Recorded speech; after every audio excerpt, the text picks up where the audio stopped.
Hello everyone. Okay, that is the time I press the go button. I hope that it is actually live now because I've done this intro. You can all hear me in the chat. Wait for some confirmation there.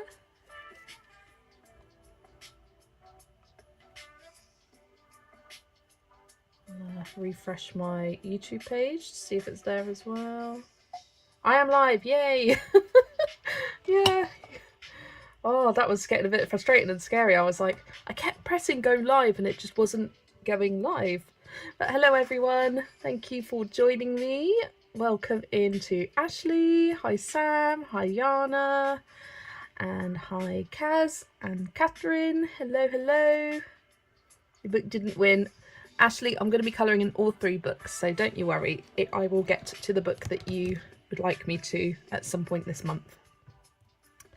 Hello Stephanie, hello Hannah, hello Fu Yin, hello Rochelle. So many people popping in. Thank you for joining.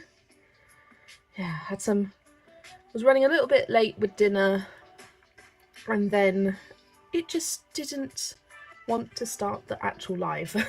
So I had it sat here for a good 5 minutes. Just has to consult. It's okay, Ashley, we'll get to your book eventually. I promise. Now, I have actually worked out how to do a poll, I think. So, I've got a few options for pages. I've got The Little Mermaid. I have this one of, I believe it's Snow White, Rose Red.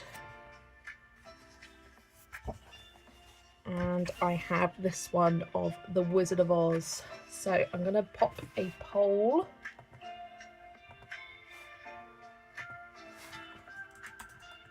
Little Mermaid.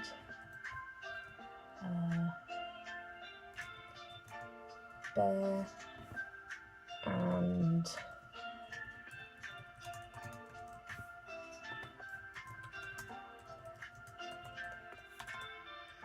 should I colour? Start the poll.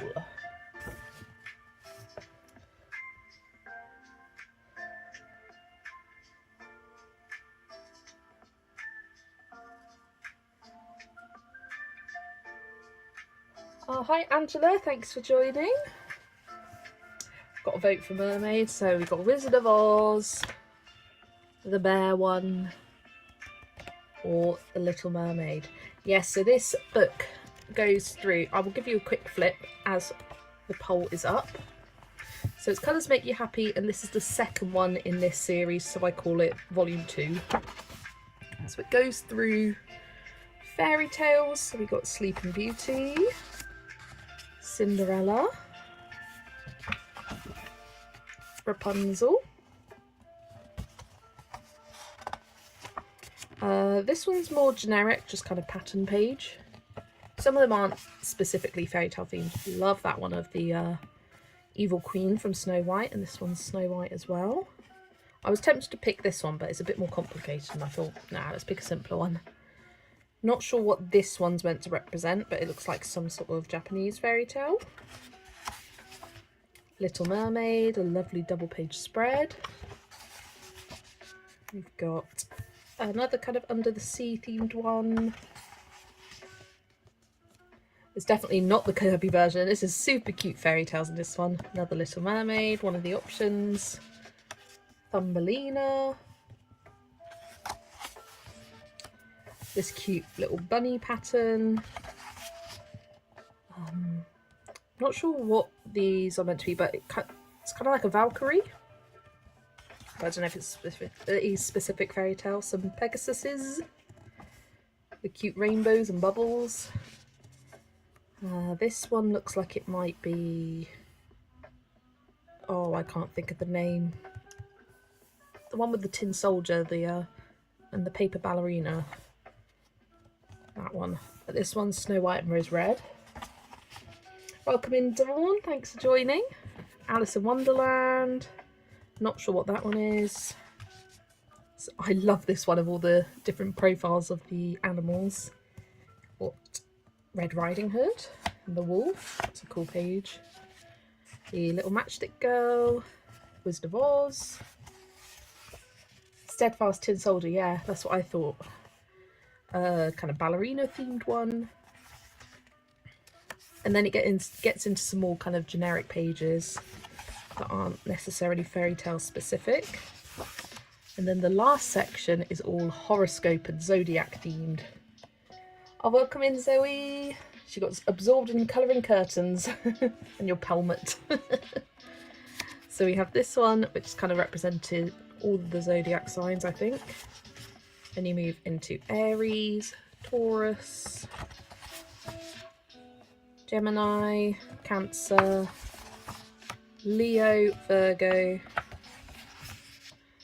Libra, Scorpio, Sagittarius, Capricorn, Aquarius and Pisces. And then I believe that is it. Yeah, and then you've just got some note cards at the end.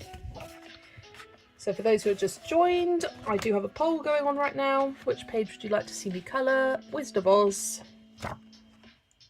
the bear with Snow White / Rose Red, or the Little Mermaid. I'll leave it up for another couple of minutes or so. So we vote for my actually wants one of us to win. Oh, I could see which is winning. One is winning, and then the other one has a tie for the votes. That's 14 votes. My drink of choice tonight is a mango and passion fruit old moot cider. Love that. Oh, you can all see what's winning. Oh no. Or not, oh no. I saw the poll and went, ooh, I don't even know what it looks like, but Wizard of Oz. Wizard of Oz is definitely the more complicated page, but it is absolutely gorgeous. Don't know what I'd start with on this page. Oh, Wizard of Oz has just got another vote. That one shot up and then the other ones went down.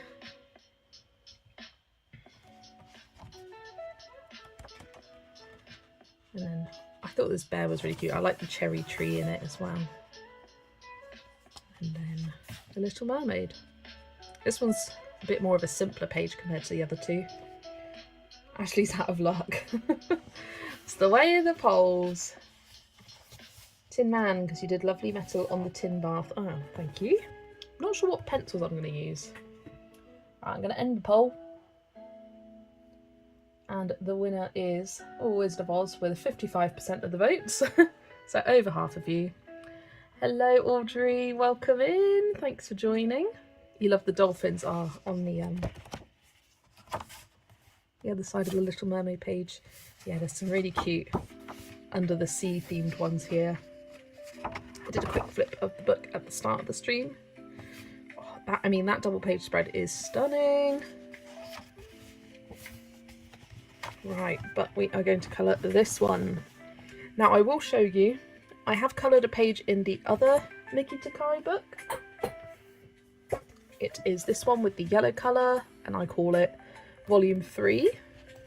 And the only page I have coloured is this rabbit page. And I based this with Tombow Dual brush pens, and it actually went a bit weird.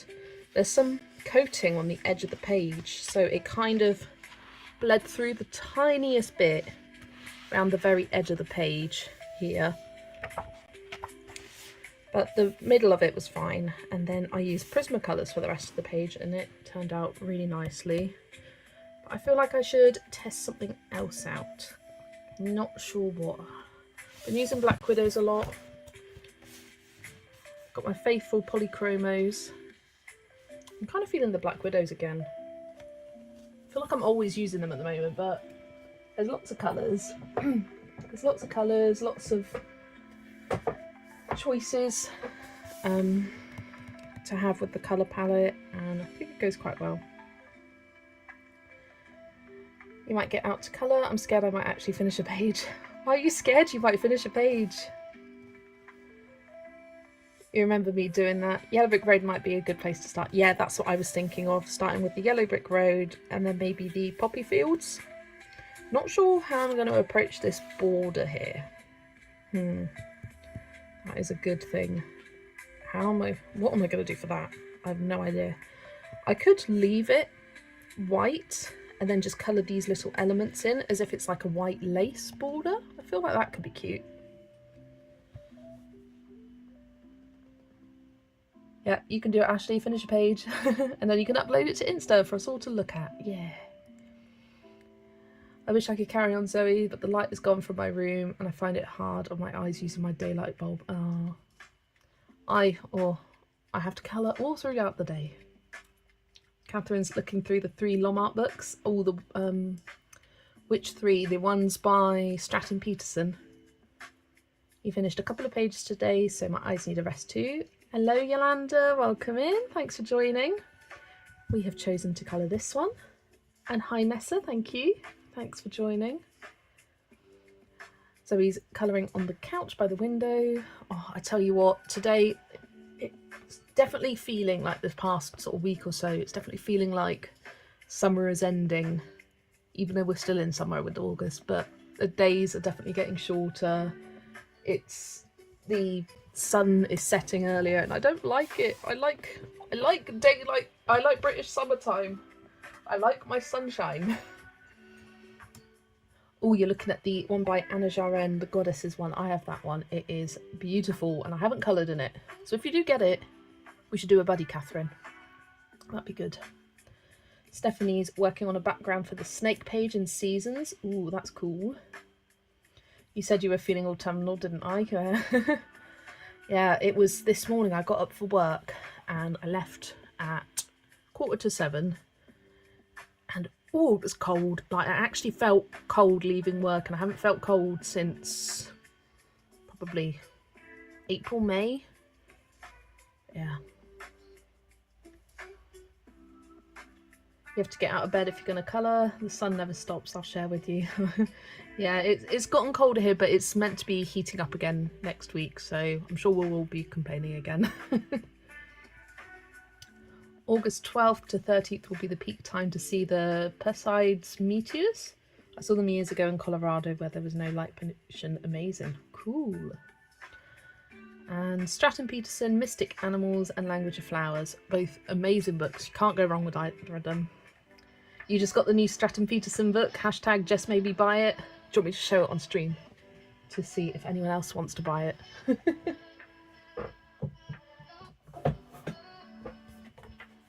Here it is, Language of Flowers, the newest Stratton Peterson book, just released 2 days ago on the 31st of July. I got sent an early copy by the publisher, but this book is full of gorgeous, gorgeous, gorgeous flowers in Stratton Peterson style. I mean, come on, it's got bees. There's quite a few bee pages in here actually. Love that one of the poppies. I may have to colour that in November. There's the page I have coloured.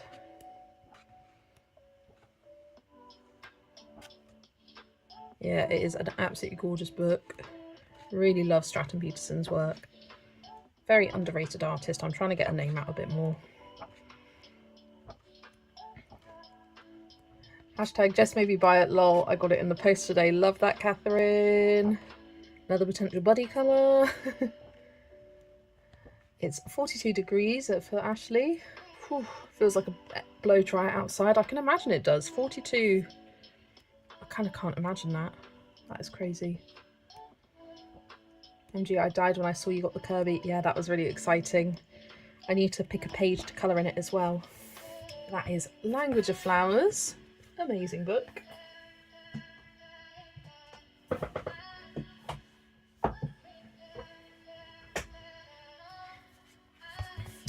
Back to this one.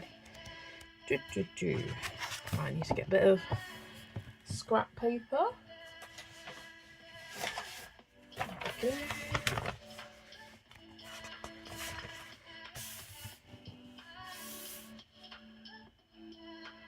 Yes, you do. That gets my vote too, so it likely won't win. Oh, Ashley. You make me laugh. Hello, Hidden Gems. Thank you for joining. Welcome in, welcome in. Right, let me grab my swatch book, which is conveniently open on the Black Widows page. I'm going to start with the Yellow Brick Road because I think that will be some of the most straightforward stuff. Do I do the bricks lighter or the bricks darker than like the grouting? I'm not sure. Let's look up some reference pictures. Yellow Brick Road. Yep, Google Pictures. Okay, the grouting is darker in most of these. I always do the grout lighter. Ah. I think I often do it darker, the grout. Yeah, the grout's more of a brown and then the bricks are like a nice bright yellow. Pretty, pretty, pretty. Oh, that's a gorgeous picture. Let's transition back. Oh, bye Dawn. Take care. Have a good evening.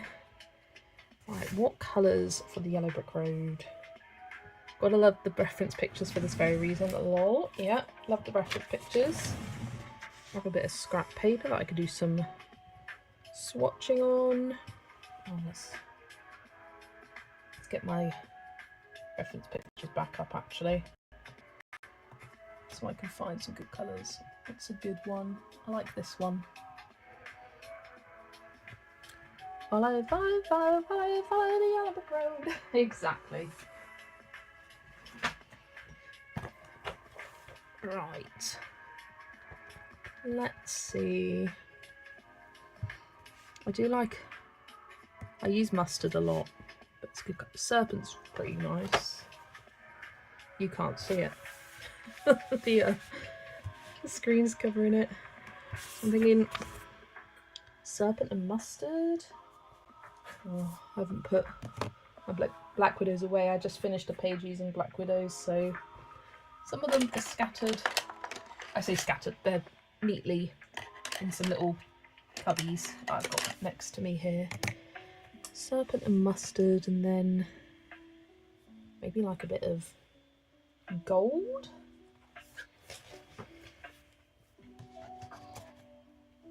Audrey, are you sending Jess an audio clip so we can hear you saying, I don't have, Audrey doesn't have Instagram anymore and I don't have a Facebook. I don't use Facebook as much anymore, unfortunately.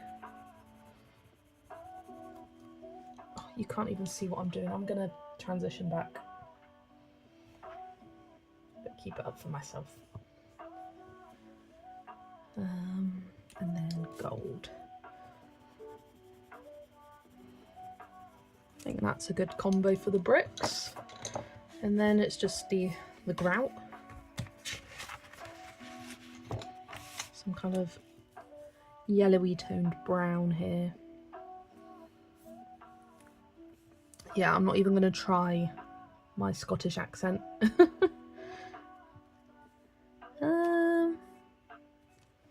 I'm trying to use some of my newer Black Widows, which are much longer, rather than my older ones. So I'm thinking like Castle could be good, and Saddle.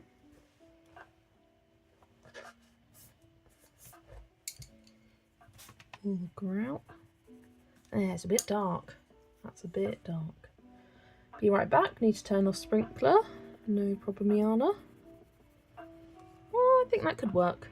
Just do it a bit lighter. Let's keep them. Where do I want to go? You remember for Steve's stream here. You can run out water outside during the day. You flagged the poppy page in Language of Flowers, but I just realised nearly every page I've done has red in it. That's okay. You're allowed to have your favourite colours in colouring. I want Stink Bug now, which I don't know where that is. There it is. I think that's better rather than using castle. No, yeah. Let's put the castle away.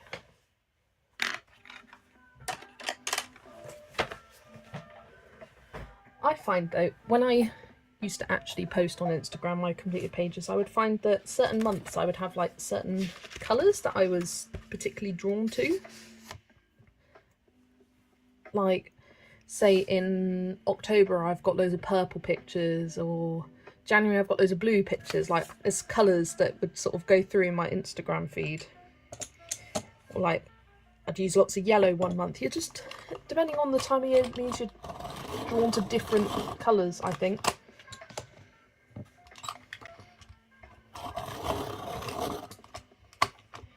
If you have real grass and not turf, you have to run your sprinklers in the morning before the sun rises. It saves water and prevents the grass from getting burned. Honestly, the UK had, what, a couple of weeks of scorching hot heat, and in just those couple of weeks, our grass just yellowed and browned horrifically, and it did make me kind of appreciate how much rain we get and how that means that we actually have green grass most of the time. Last month, red was in 90% of the pictures. I think I'm generally greens and blues. Yeah, I definitely use lots of greens and blues. My pages, I tend to use lots of pinks and purples. They're just colours I'm naturally drawn to a lot. But it's hard to know in a month what colours I use a lot of now, because I don't have that visual feed of all of my coloured pencils in, not coloured pencils, coloured pages in one spot. Hi Michelle, welcome in. Thanks for joining. Got off to a bit of a slow start, but yeah, oh my gosh, that took me like half an hour to get set up and actually put pencil to page. But we are here now.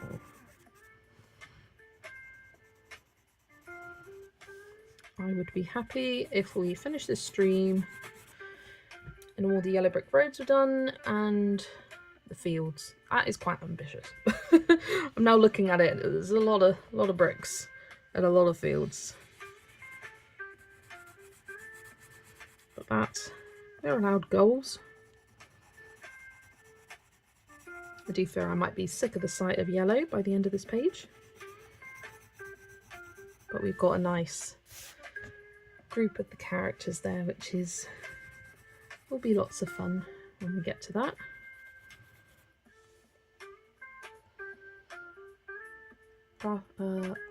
Grass gets sunburned. You can keep it green, but we use a different breed of grass here too. Ah. Yeah, we had a poll. I had to graciously lose and then decide on colours. Yeah, lots of different things that we did to get set up.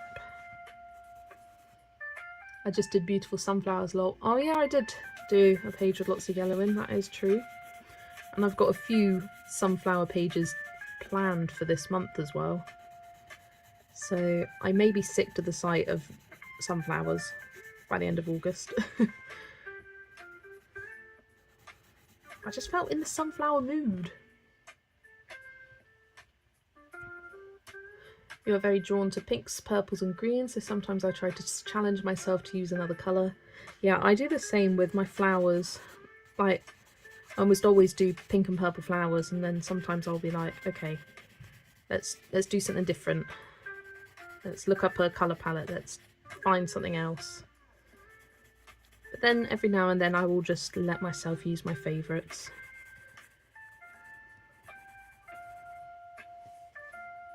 Yellow is the colour of the month. Well, it is.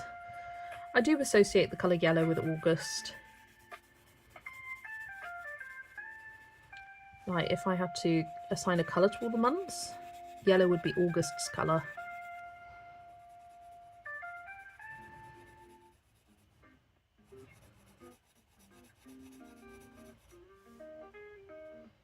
There were lots of sunflowers at the supermarket today. Nice. I'm surprised how much this page has my attention, so I'm rolling with it. Are you bunnies and wagons? See, that's happened to me, where I'm like, okay, I'm loving this page, Do I stop? Just carry on. If you're feeling inspired by something, just carry on. You go for it.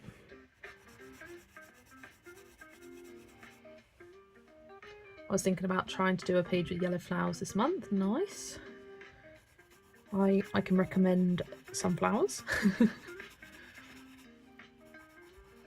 I did a buddy colour with Christine at Saint Colours in the Alice in Wonderland Colouring Heaven special, and she did yellow roses, and oh my gosh, they look so pretty. Yellow is such a nice colour for roses, but I'm so used to red and pink roses, so it's hard. It's hard, I feel like, deviating from that. When I think of roses, I think first red, then pink, and then blue, because of Animal Crossing. And how hard it is to get blue roses in Animal Crossing. It's quite iconic to me. You saw my haul and you are now the proud owner of Floribunda Year. Love that. I would love to get to a page this month. Oh, I don't know if I will. Because I'd love to start doing something in that book every month, whether it's a big full page, just a little flower on the side, just something. I went through flip throughs the other day and marked which pages were from Floribunda and which were from Flower Year. Oh, gosh, it was hard. The Flower Year ones are easy because every single page from Flower Year is in it and it's pretty much in order. But the Floribunda ones, it was so hard to pick them out because the book was formatted quite differently. It was a single-sided book and a lot of the images were in circles or squares, but barely any of those images were formatted in the same way for Floribunda Year. They kind of reformatted some of them, changed the orientation of others, and yeah, it took a while. But got there in the end. I like having a little note of where pages are from in the back of my book. It's got a good index in there.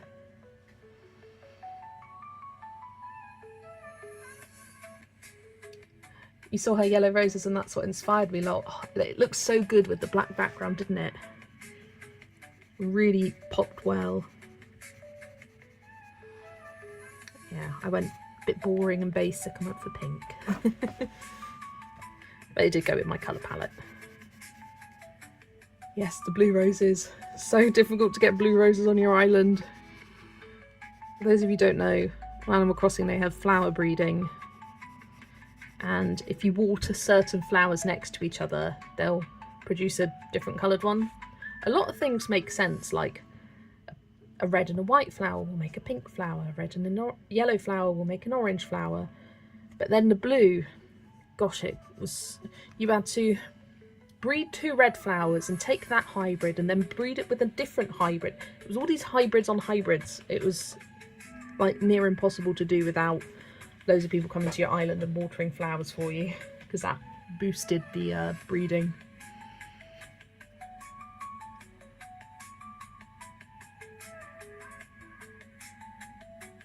Yana, I love it out here on your deck with the trees. It's so cool with the breeze and smells like a tree and not dust. Lol. Love that. There is a lovely breeze out here and low 80s with very little humidity, pretty close to perfection. Cool, we were having some humid days this week. It wasn't hot, like it was sort of like early mid-20s, but the humidity was like 70-80% and it just felt so unbearable. Just made me glad that it wasn't actually hotter.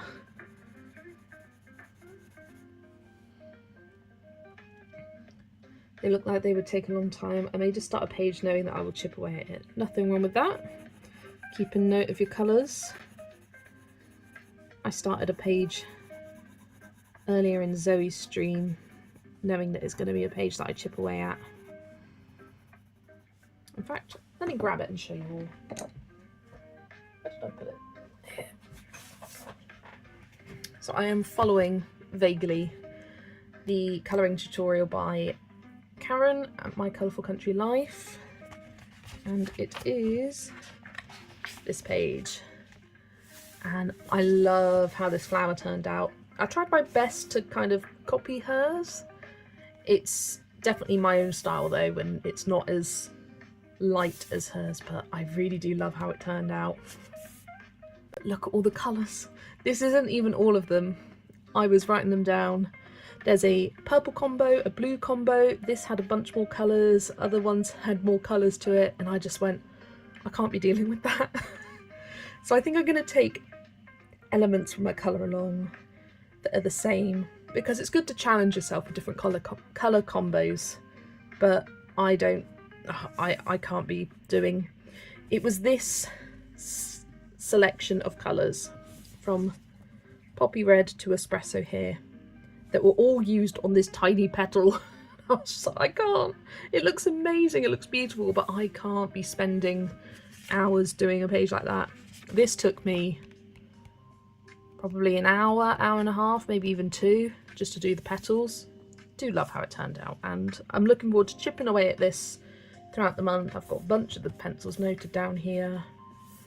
She did this gorgeous bokeh effect background, and I don't think I'm gonna be bothered with that, and I'll just do kind of a base colour instead.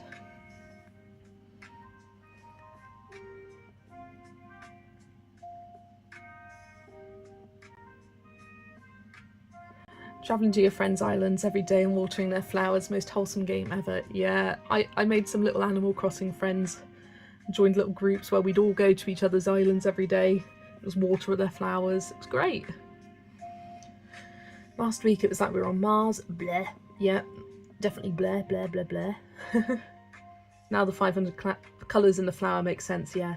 The big flower involved all of these colours, and I was colouring it and going, oh my gosh, this process red and hot pink, it was looking crazy, like neon pink, and then you add the red and it all kind of mellows out, and yeah, beautiful. Love it.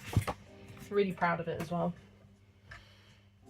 Hi Raven, welcome in, thanks for joining us. You have started the circus page in Colourful World with the same mentality. Yeah, fair enough. Is Colourful World, which book is that? I'm trying to think of what that is. I recognise the name Colourful World, rings a bell.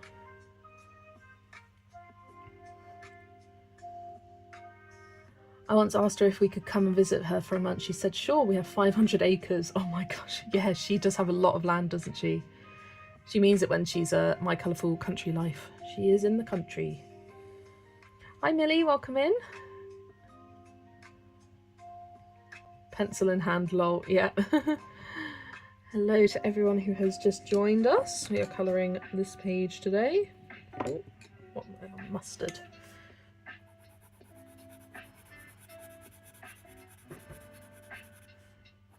But it was good watching bits of Karen's colour along and learning how to layer and blend pencils like that in a way that I never would have thought of myself.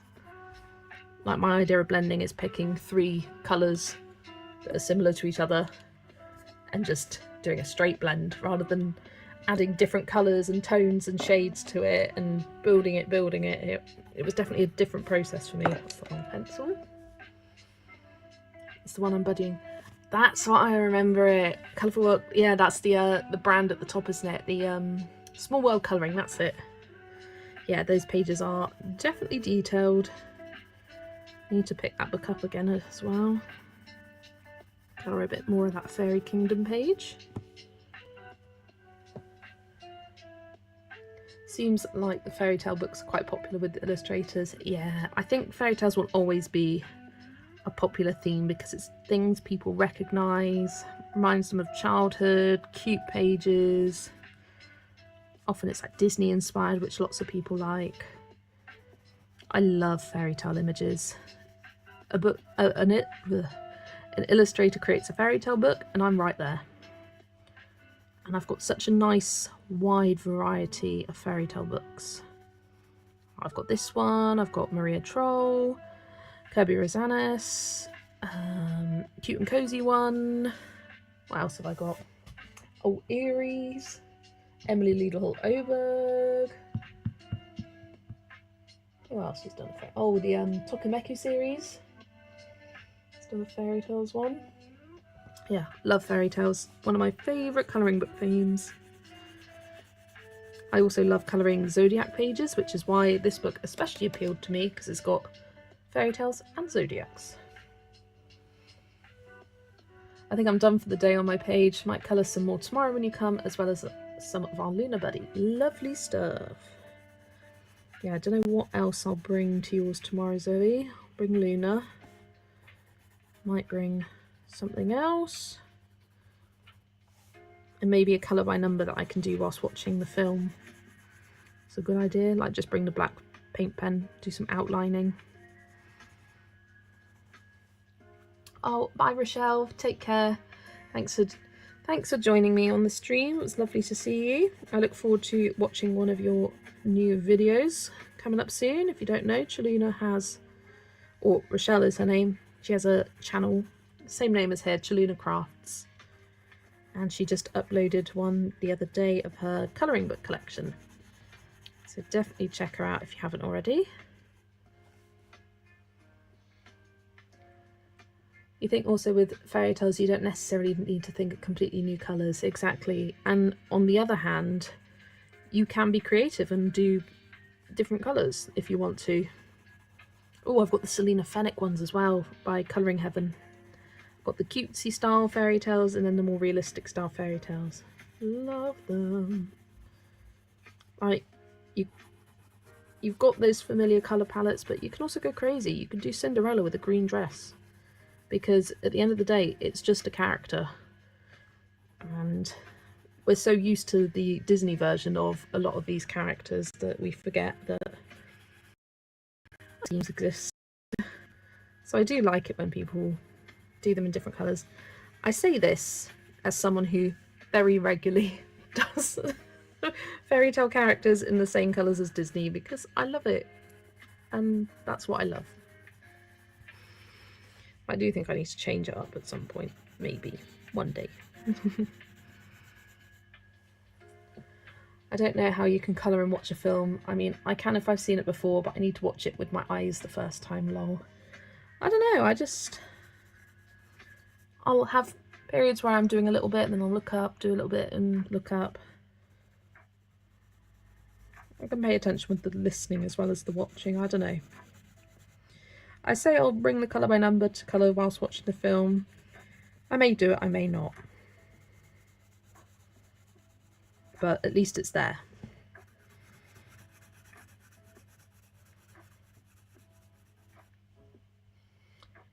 You bought a new DVD player and tried to connect it to your TV today so you can watch my Disney DVDs, but I can't figure out how to make it work, and now my TV is not working either, lol.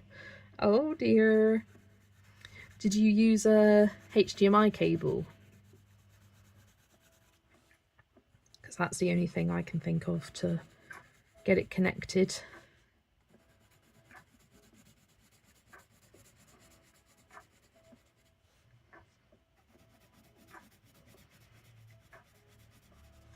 I used to use a DVD player a lot when I was younger.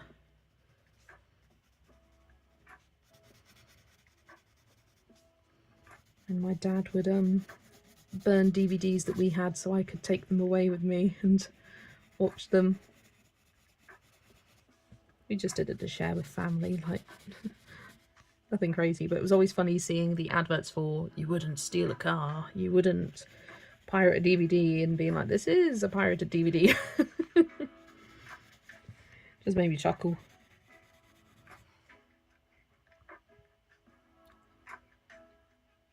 The DVD player came with its cable. Ah, did you change the source? Yeah, it's all about the source. Because I'm a carer and often clients will press a button for their TV and be like, oh, it's not working. And I go in, just play around with it, change the source, and majority of the time that does the trick.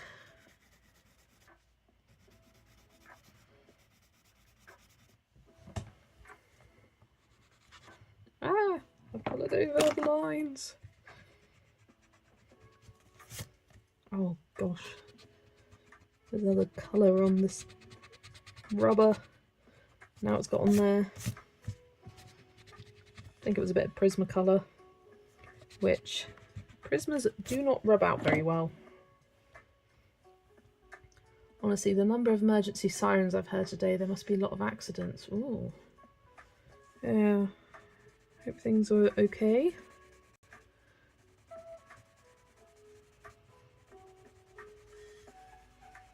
You selected the correct source and it said nothing there. Oh, don't you just love it when technology works just perfectly? They say to plug it in and you go, okay, and boom. But more often than not, it's just not happening.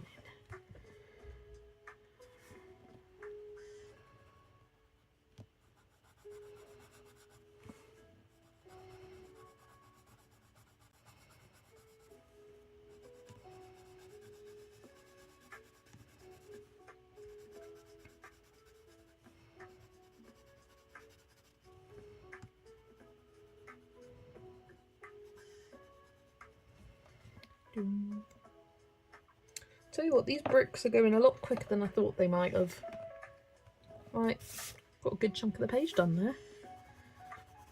And yes, I know I've got all of these up there. I just want to get the big boys done first.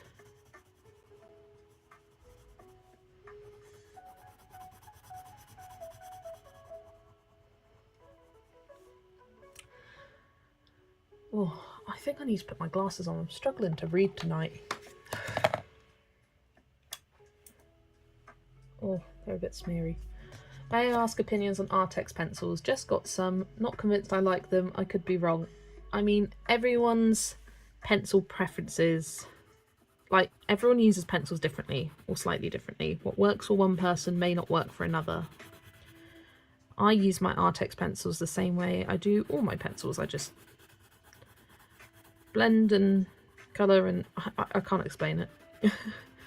I am very much someone who doesn't really like to layer, but I will do 2 layers and that's about it. But if I can get away with one, I will get away with one. And I do like Artex pencils. I find them nice and soft and creamy, and they have a good colour payoff. Great alternative to Prismas. If you can't afford Prismas, I recommend getting the Artex over any other budget pencil. They are probably the most similar. They are nowhere near the same, but they are the most similar in terms of colour range, vibrancy, and being wax based.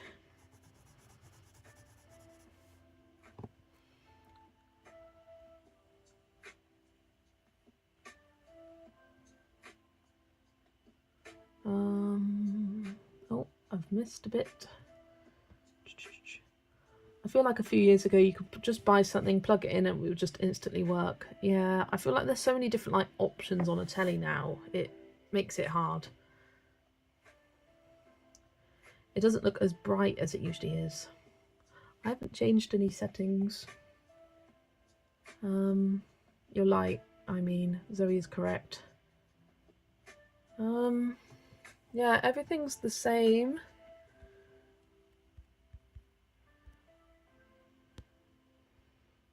Oh, shoot. What have I pressed? What have I...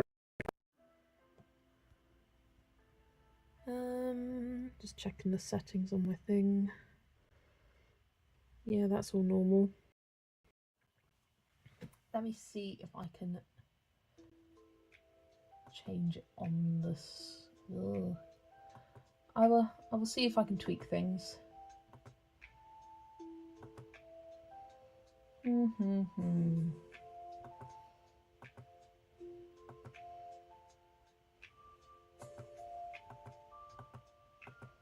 Nope. I don't know. I don't know. I don't know why it looks dimmer. The light is the same. I mean, oh, shouldn't look like that. That's me just turning my light off. Like, it's not pitch black in this room. My main light is on. But that may explain things. Put the flash on my phone.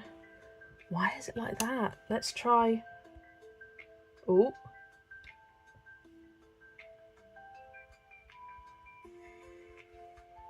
I'm just tapping on the screen and it seems to be getting brighter. That's kind of weird. Oh! Oh my gosh. Ah. Aha, is that better? That was like the craziest lighting 5 minutes ever. Neon. It was like, let's go pitch black. Let's go blind your eyes. Let's... Looks a bit yellowy though.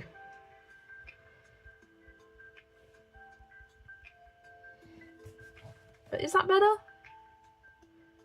Yeah.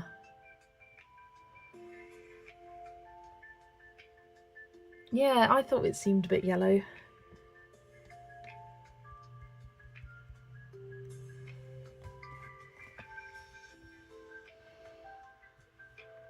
I think that's as good as it's going to get.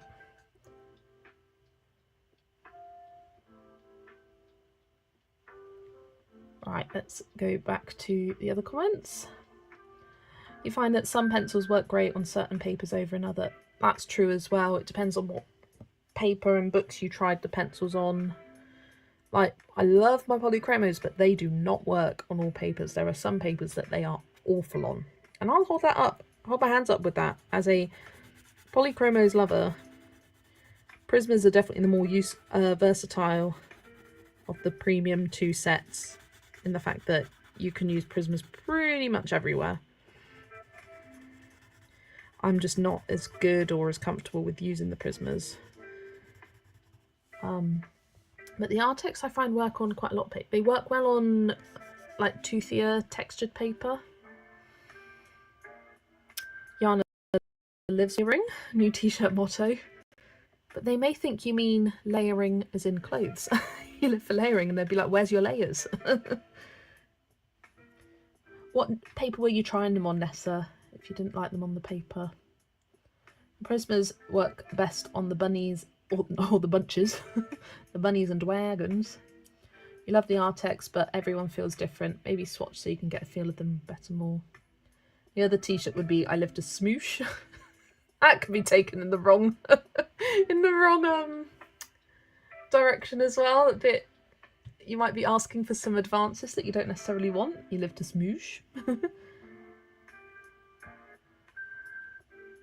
It's tinged yellow, but that's what's on the page. You need a colour card, lol.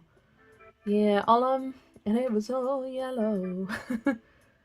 Yeah, I'll have to look into the webcam, because this camera is brilliant, but obviously with using it as a webcam, it's not actually using the full power of the camera. But this app was recommended to me by Polly, so I used it. It's free. There is a pro version and it is only $5.49, and you get ooh, so no watermark. There is like a watermark that appears in the down here, but I think it's usually, it appears sometimes. And you get more image controls, and you can remotely control the camera from your PC, so I kind of like that.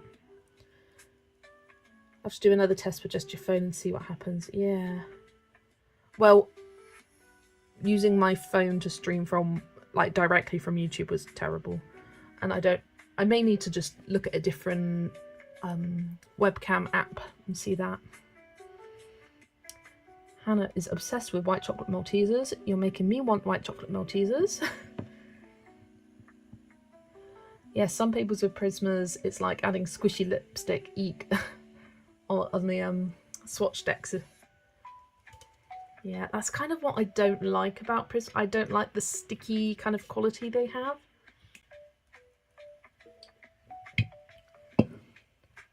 I love how they're branding them as new when they've released white Maltesers before, lol. Yeah, they do that with everything though. They'll like take something away for a while and be like, oh look, it's new, and it's like, oh, it's existed before. A couple of colours, the pigment left streaks. I know what you mean. Oh, it really annoys me with Prismacolors. Often say you're using a light green, you'll get a dark green streak go through it. Now that never happens with the polychromos, I'll tell you that. but usually you can just get an eraser, a rubber, rub it out, and it removes that like bright coloured streak, and then you can colour over it. And it's just a little sort of issue with the pigment, and usually you can just scribble it off on a bit of paper and it solves it.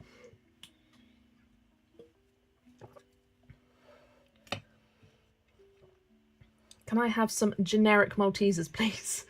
Hey, don't diss the normal. They're not generic. They're beautiful. You can't remember what you ordered. You can't remember what you didn't you only choose it yesterday or the day before? I tell you what, Zoe, I went into Asda today because my new obsession for a little snack at work is Biscoff croissants from Asda. You get 2 proper size croissants, and they are £1.06 for 2. Such good value, and they are so yummy. They've got Biscoff spread in the inside. Delicious. And as I was in Asda, I did see some M&Ms, some crispy M&Ms, and the salted caramel ones, and I was like, ooh, do I pick them up? No. No, Jess, put them down. And I just left with my Biscoff Biscoff croissant. Hi Lucy, welcome in. Don't apologise for being late. I was late, and that was for no kind of reason than we were just running late. Me and my parents were making dinner today. We were just running late.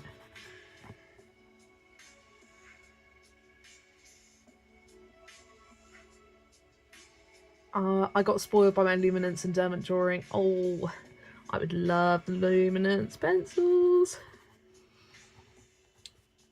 I do feel as well, and I have a theory, that your first like professional or premier or like luxury pencil brand is the one that you gravitate to the most. Like for me, my first was premium pencil brand was the Polychromos. I like the Polychromos better than the Prismas. And I feel like those who had the Prismas first, they like them better. And it's because you get used to the way of colouring with them, and they're very, very different pencils that you kind of need to colour with them in different ways. And depending on what you learn and what you get used to start with, depends on which you generally prefer. That's my theory.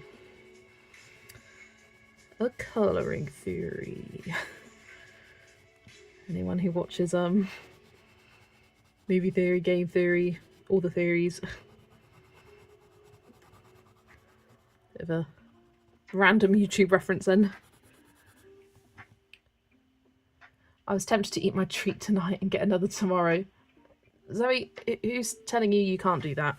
Other than yourself. Oh, not for you. You had Polly's way before your Prisma. Interesting. So my theory has been debunked. Myth busted. You have half of the luminance. Love it. Michelle had Polychromos first. I have to add to Pencil Stash a bit at a time. Money-wise, Polychromos will be my Christmas present this year. Lovely. Yeah, I think I got my Polychromos just after Christmas one year when I started colouring. Can't remember when I got the Prismas, probably year after that, I think it was. And then often my treat pencil sets now are thanks to the monetization from my channel. Really does help with being able to afford these lovely pencils that I wouldn't be able to afford otherwise. You did a bit at a time. Yeah, I've been collecting Inktense a bit at a time. A bit at a time? A bit at a time. I can, got my swatch chart. You can see I've got, oh, I wrote it down here. This was in November. I have 57 out of 100, so just over half. And you can see that I tried to get something from each of these colour families, so I have a good range. And I am itching to get a few more, because I don't reach for them, and I feel like now I've got the full set of Albert Duras, I don't reach for these because I don't have the full range of colours. Even though this is a great range of colours, I'm itching to get more. I was going to get some more at after Christmas because my grandma gave me some money. No, after my birthday. My grandma gave me some money and I was like, oh, I'm going to get some more Inktense. put them in my cart and never checked out. And I don't know why. But it's been satisfying seeing that collection grow over time. Ooh, ooh.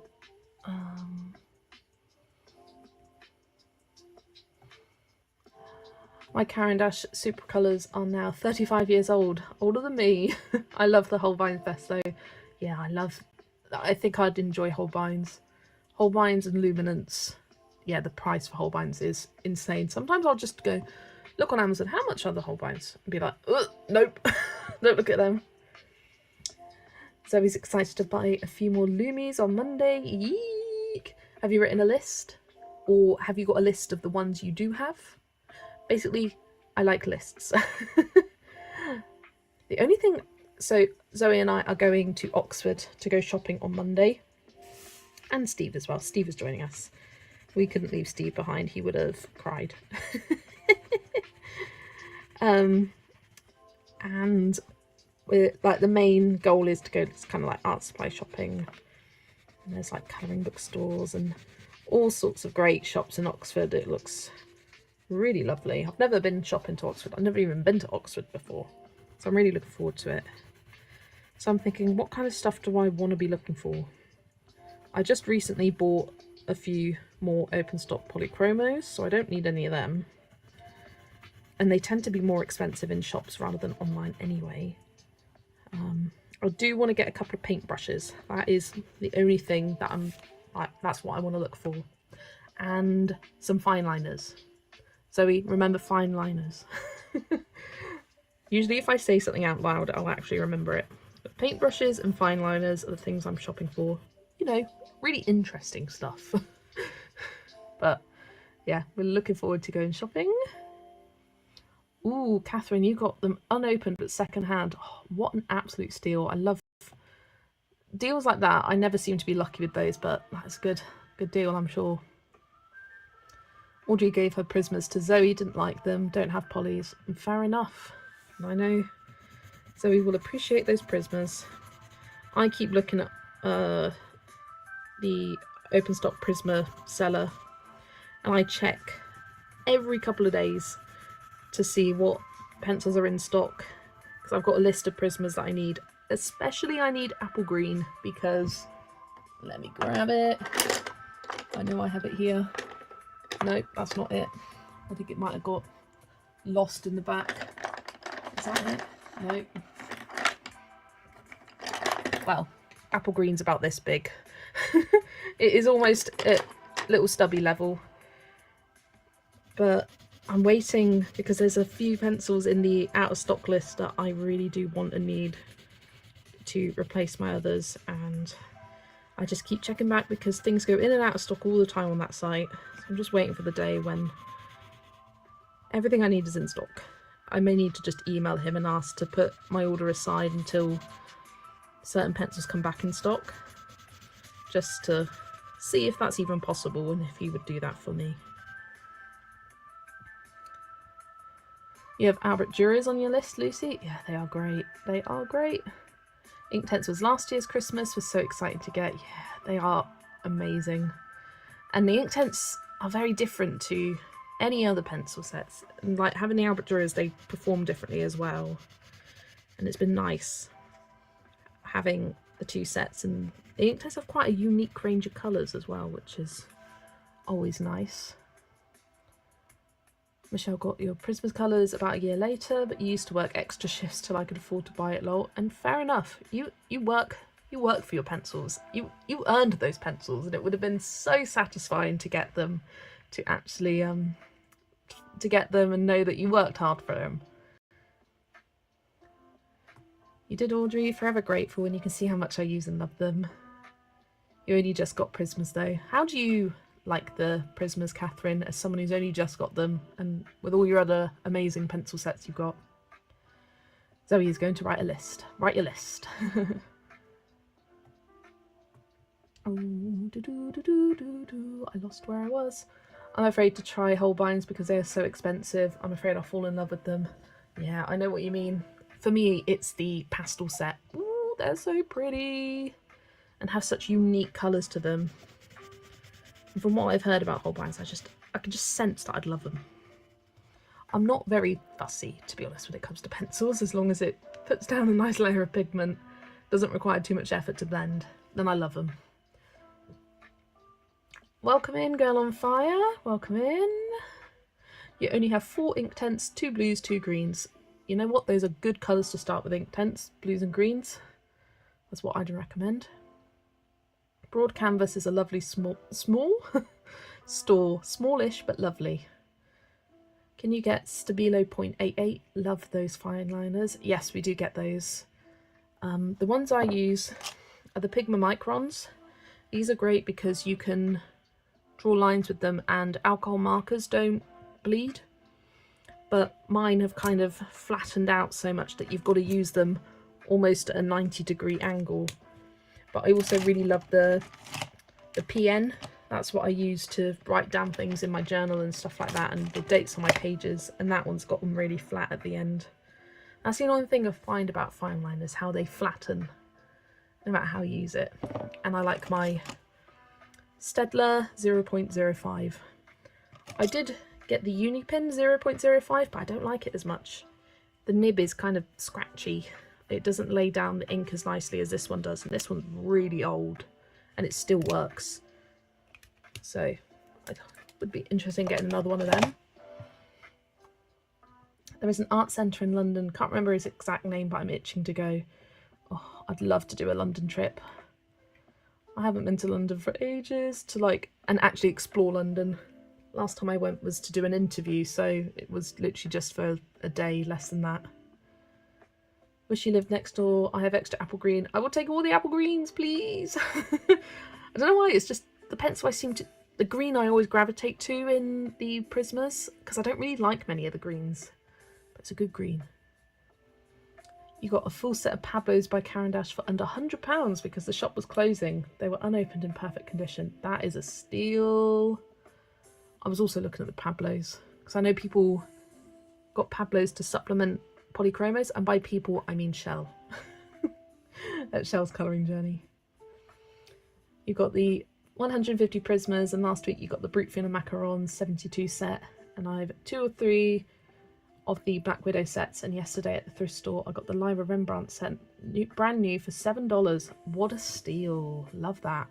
It's a good way of testing them out for cheap as well, and not thinking like, oh, I've got loads of duplicates for nothing, if you do like it and want to purchase the full set.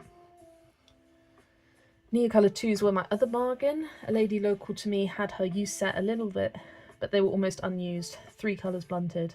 Wow, love that. You're getting all the good deals, Catherine. I wanna find where you're getting these deals.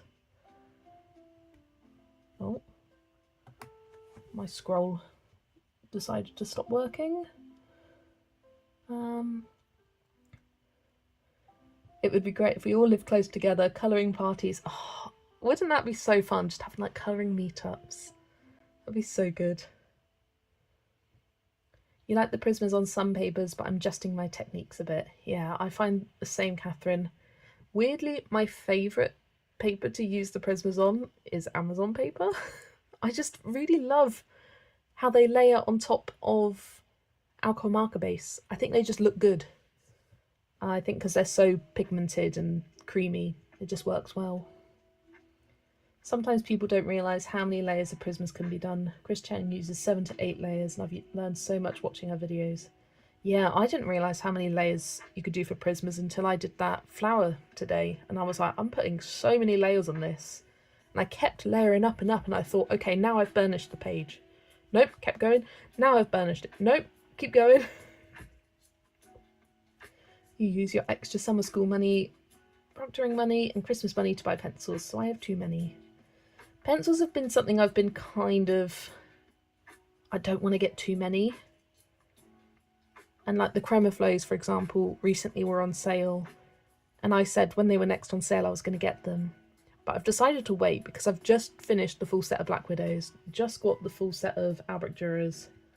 And I'm like, yeah, I want to make use of them. I don't want to get too many supplies all at once because then I feel like I won't be utilising them as much, if that makes sense to anyone. Zoe's got a few sections of the massive black quills that you'd like to look at. 1 colouring books, 2 watercolour / gouache books, and 3 nature / reference books. Oh, for me, I just want to browse that store. I may buy things, I may not. I just want to browse. I love a good browse. From what I can see online, there's no mythographics etc. in the store, but that's okay. Oh, that would be good. Although I have all the mythographics I want. So we'll happily do London with you at a snail's pace. Yeah, you know I want to go to London, Zoe. We do need to plan it, actually. Use the Pablos with the Pollies. Oh yeah, nice, Yana. So there are people who supplement them with the Pablos to the Pollies. Michelle's going to visit her cousin in the first week of September. We are going to go to some galleries. Lovely. You want Lyra, but so pricey here in Canada. Lots of things are pricey in Canada, aren't they, Nessa, compared to what they are in the US. Zoe wants me to come to Norfolk so that we can go to Paper Story together. Gorgeous art shop in a garden centre. I'd be down for going to Norfolk for a time. Girl on Fire is also in Canada, and I've lost the comment. And went to check on Amazon, and yeah, expensive. I found mine at Local Value Village. Do you know any metallic pencil is great for blending prismas? I tried that by accident and love it. Oh, interesting. I never used the metallic pencils. Literally never. They're not great. I was looking at full sets of Neo 2s on eBay and the price was crazy. They're currently much cheaper on Amazon. Yeah, sometimes you get things for cheaper on eBay. Like, for example, I got my big fancy wooden case of Albrecht Dürers on eBay and they were much cheaper there. I got my Prismas from eBay and they were much cheaper there. I do love eBay. They buy protection, so if things don't come right, then you can always dispute it and you get your money back, which I appreciate from them.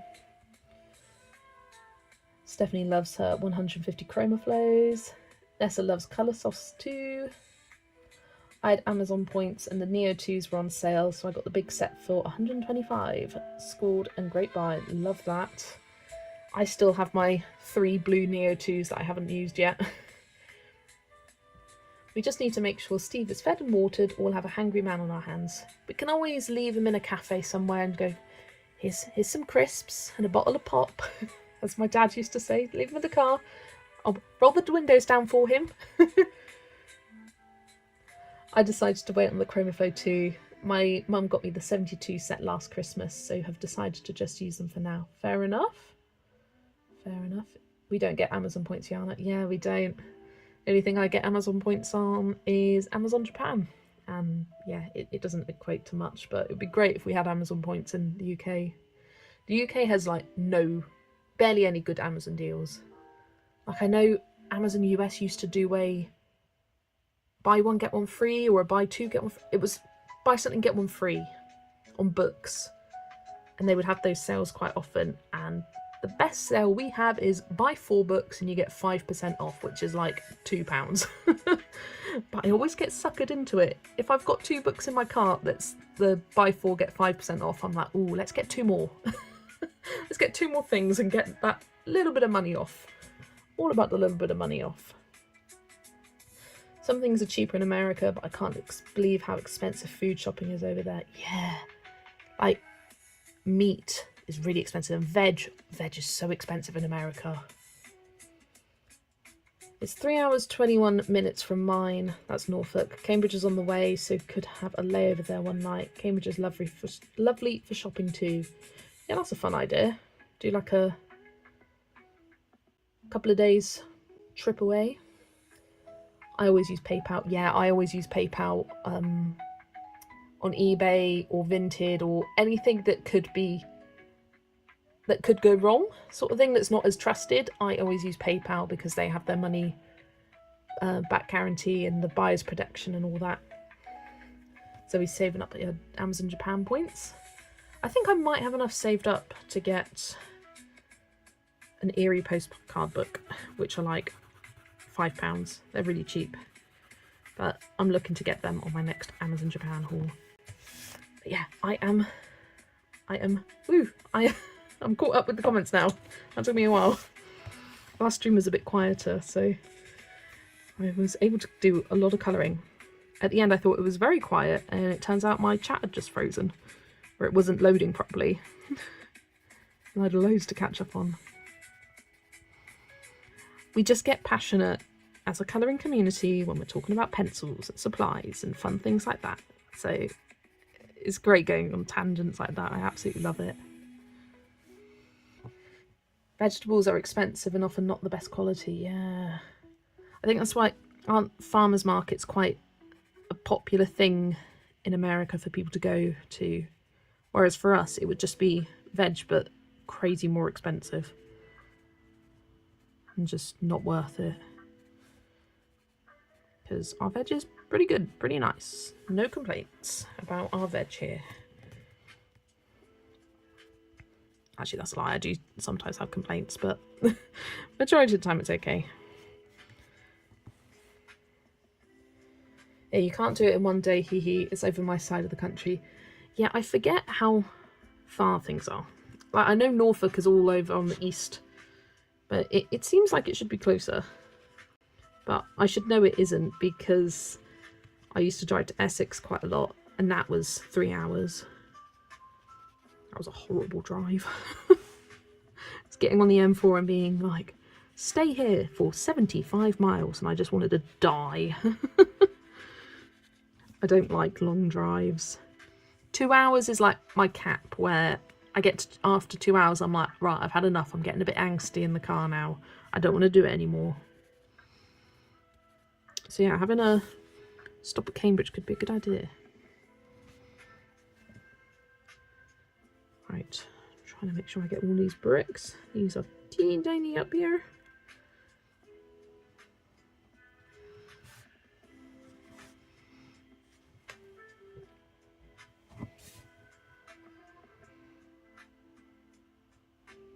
Bum, ba, bum, bum, bum.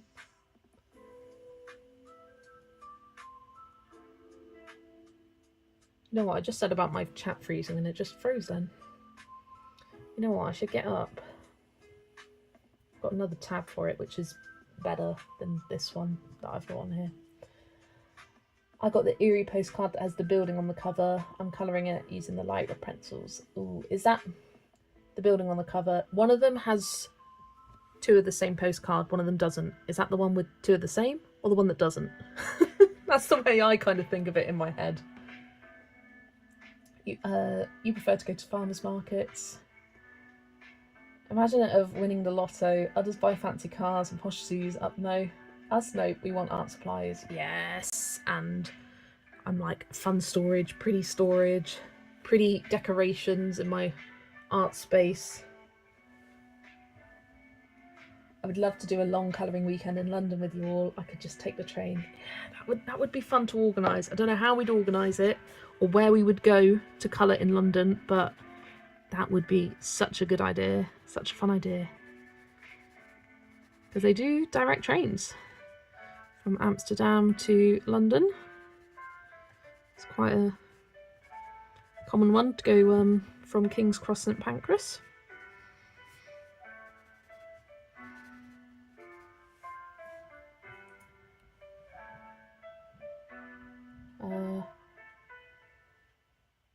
Sounds like you were both going on at a university tour, Cambridge, Oxford. They're just nice places in the UK, really, and they happen to have the biggest universities there as well. And then we could explore Sheringham, Cornwall, etc. Cornwall's the other side of the country, Zoe. Cornwall's by Devon. That's on the southwest, not the east. Or are you on about a different Cornwall that I've never heard of? Norwich has a couple of good art shops because there's an art school here. Cool, cool. Yeah, we've got nothing. I have nothing near me. I don't even have a Hobbycraft near me, which is like the only artsy crafty store chain that we have in the UK. Closest one to me is Bath, and that's half an hour drive away.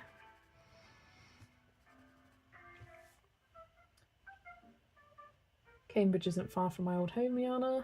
Well, that doesn't surprise me, considering you came from Cambridgeshire. The one that doesn't have duplicates. Yeah, that's the one I like the most, Girl on Fire. London is more than halfway to Cambridge. 2 hours, 22 minutes to Cambridge. Yeah, I always get confused. I always think Cambridge is closer than it is, and then it's not. It's the other side of London, and like at the top of it. I think I just get Oxford and Cambridge mixed up. I think they're kind of in the same place, but they're not. I was thinking about this the other day when I was looking at a map and going, oh yeah, Cambridge is all the way over there, isn't it?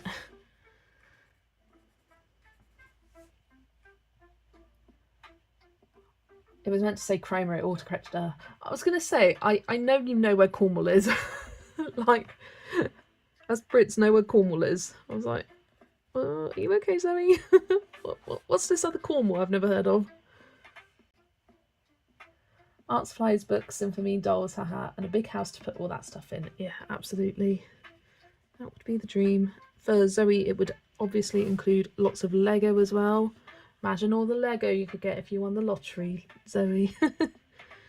You wouldn't have a wish list, you would just have it. You would buy the whole building you live in, have each flat dedicated to Lego, a different Lego theme.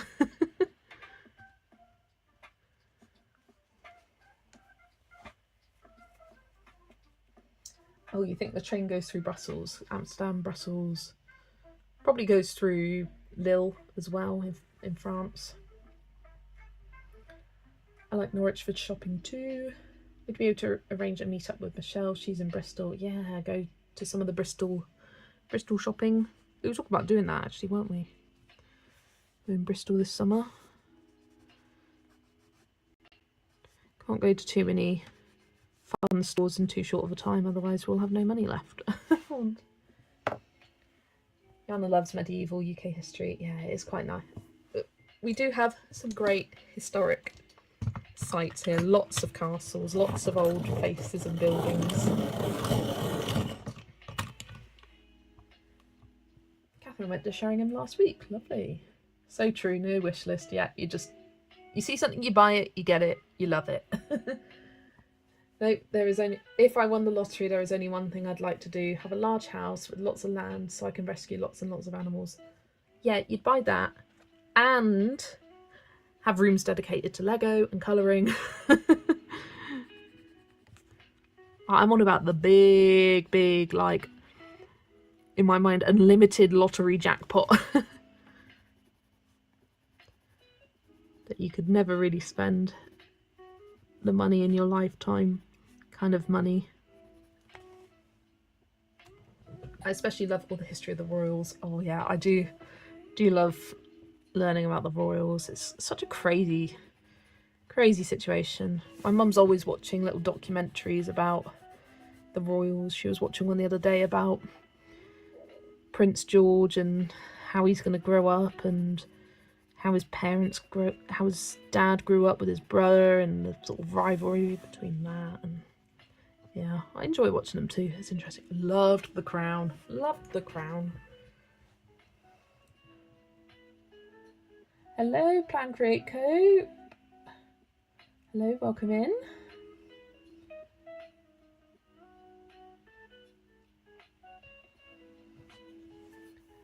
By the way, in London in October to Feb, there's going to be the Hunger Games on stage play. They've announced 3 actors who will play Katniss, Peter and Haymitch. I wish I could go see it. I would love to see that, Girl on Fire Dolls. I would love to see that. Zoe sent me a picture of it the other day and was like, have you seen this? And I was like, I have. And it sounds so interesting. And I'm in my Hunger Games era. That's my obsession at the moment. Back to Hunger Games. I just read the Sunrise on the Reaping book. I say read, listen to it, listen to the audiobook, and it was so good. I loved it. I've been loving keeping up to date with all of the casting news. Yeah. So yeah, I'm so interested by the stage show. It sounds very interesting. I'd love to go to London and just see all the musicals I wanted to see. Hamilton, Six, Evita with Rachel Zegler, just everything. I just want to see everything.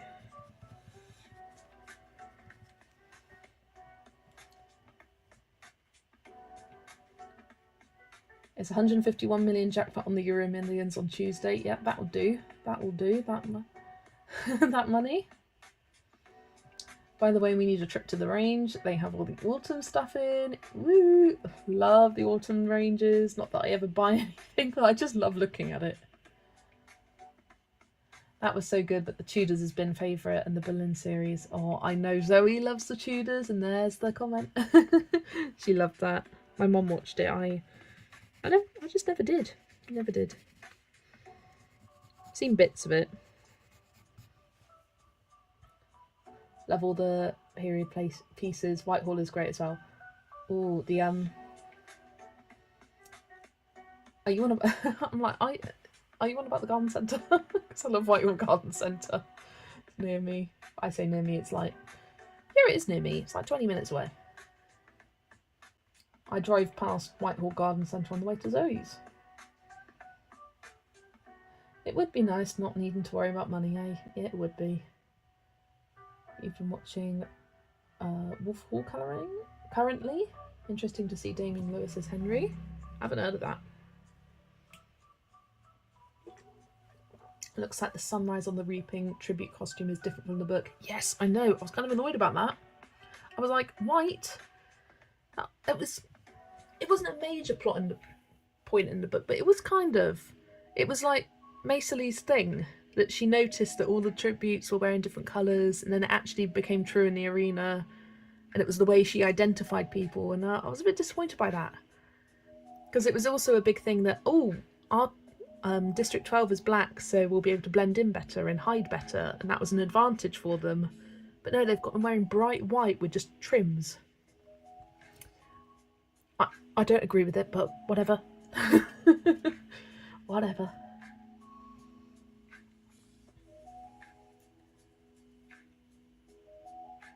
All for Whitehall. Oh, see, you say Whitehall, and I just think of the garden centre that's near me. It's just a big garden centre. But it's quite iconic to us in kind of Wiltshire area.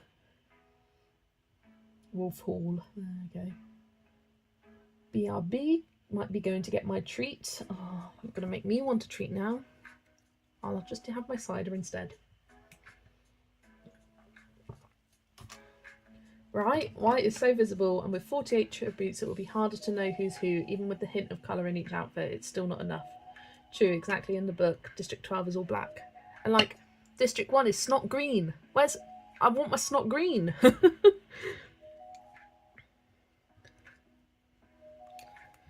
Yeah, I do get passionate about these things. I'll be talking about it to my mum, because she does like Hunger Games and Harry Potter and other things that I like, but she's not obsessed with it as I am.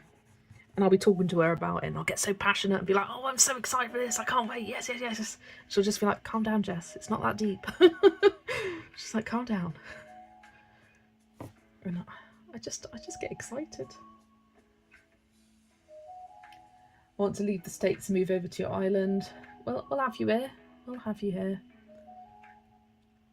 I mean, the government might not, but we will.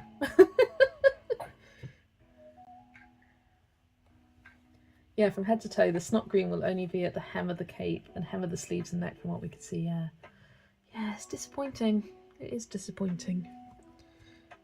I mean, I'm kind of not paying attention to what the arena looks like. I like the little triangles of flowers that they've got going on, because you know it's going to be enhanced with CGI and all that. So, but the costumes, yeah, why did they do that? But they also changed the costumes, or took artistic liberties with the costumes in the original series, so we always know there's going to be big changes, but I say big changes, a few changes with the adaptation, but I was looking forward to the kind of crazy coloured outfits for the arena that was so different, that would be so different from everything else that they've had before. But oh well.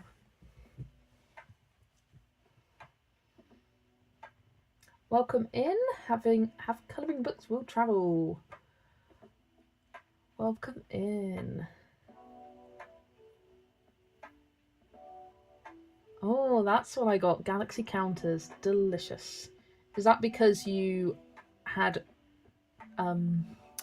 dairy milk buttons the other day and you were missing your galaxy?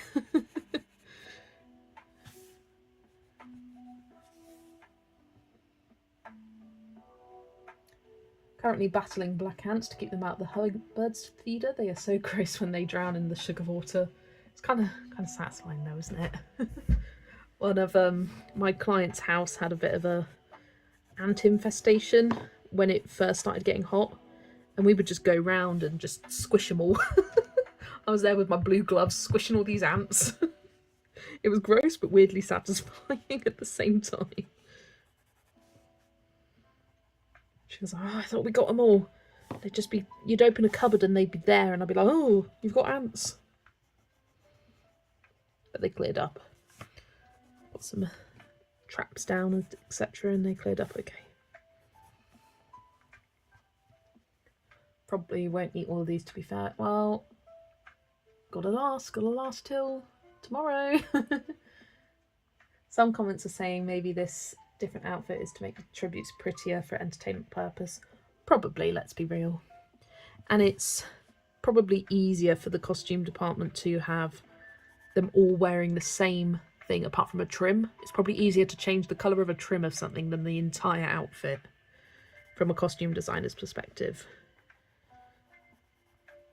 And silly things like people buying the costumes themselves, and that would be more desirable than having brightly coloured costumes. It's all little things that probably add up to costume designers' choices of the matter. Zoe is a galaxy girly. I used to be. My favourite was the galaxy cookie crumble, putting it in the fridge and I used to be obsessed with that when I was a teenager. And I've become more of a dairy milk girl now. I tend to reach for dairy milk more than a galaxy as choice. If I had a full choice chocolate, Lindt, Lindor chocolate balls all day, every day. Love Lindt.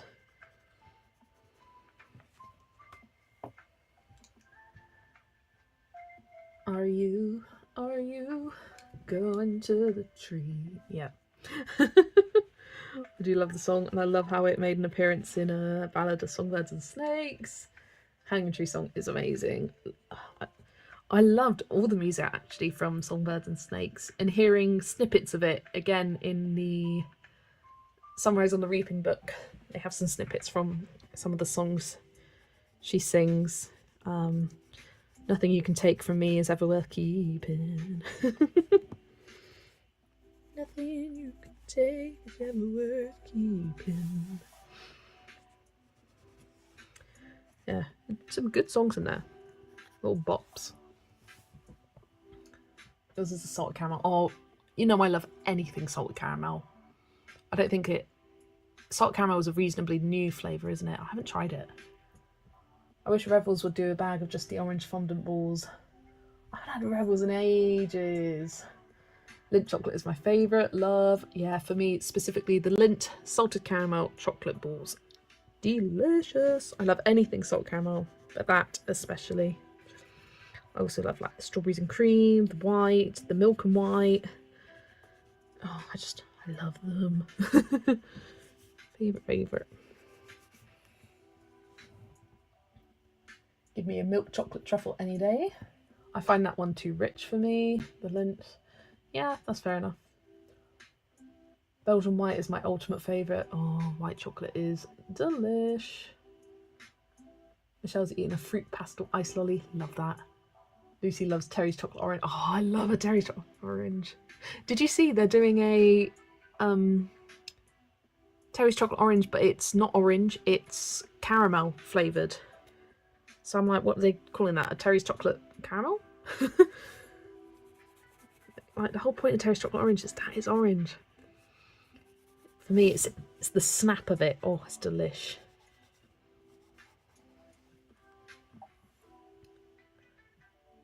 My fave coffee is called English toffee. Ooh, I love a toffee caramel flavoured coffee. It's my fave.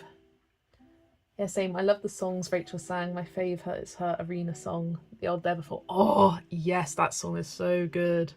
Right here in the old there before, where nothing is left anymore.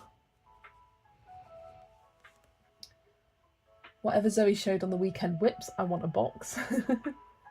There is a mint chocolate orange too. Ugh, I don't like mint.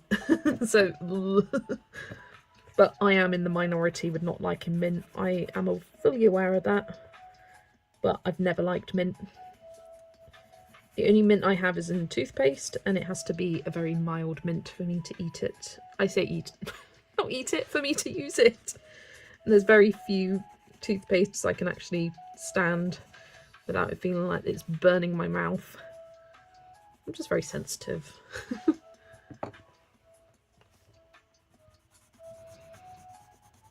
Nothing you can take is ever worth keeping. Got these songs in my head now. Jaffa cakes. Yes, and they do just a milk choc one and a mint choc one. Terry's is orange. Yeah, it's going to be orange. There's a truffle company in Latvia, Pure, and their chocolate truffles are beyond amazing. Baltic shops sell them online or via catalogue. Yeah, I can imagine they are amazing. As Dawn French used to say in the ad, it's not Terry's, it's mine. Love that.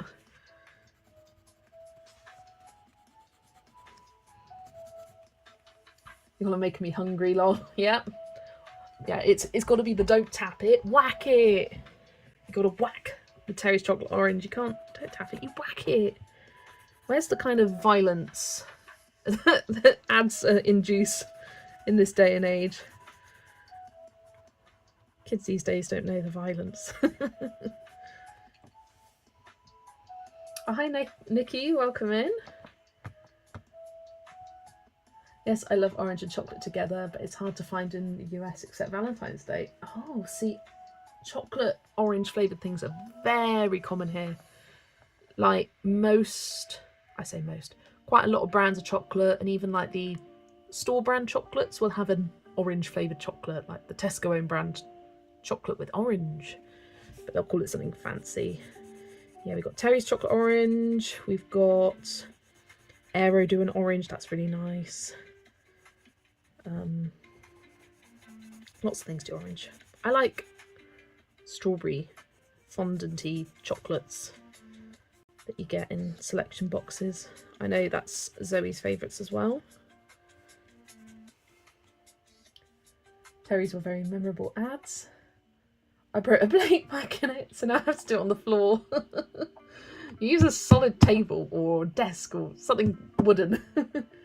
Nikki's eating chocolate as we speak. What chocolate are you eating, Nikki, so we could get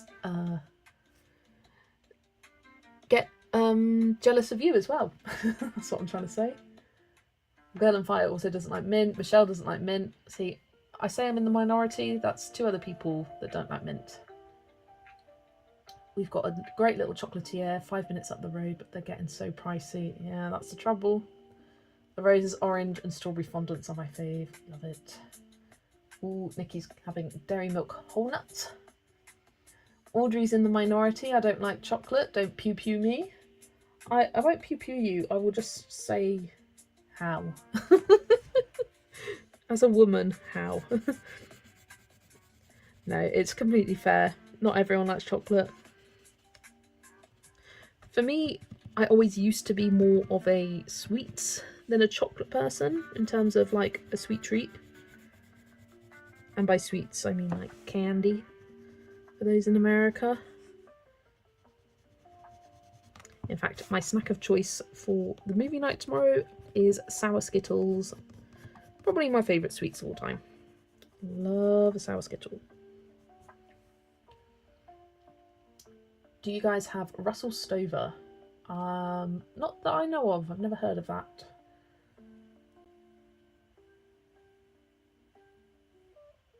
No, we don't. I really want to try those. What are they? What are they?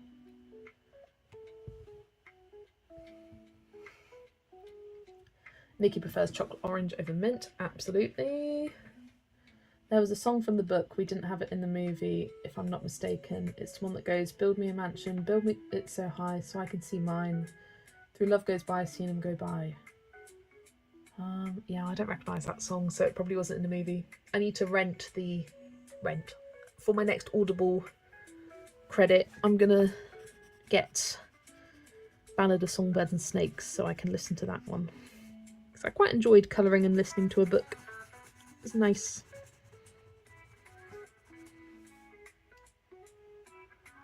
I like dark chocolate and orange. Yum. Dark chocolate and raspberry as well. Yes.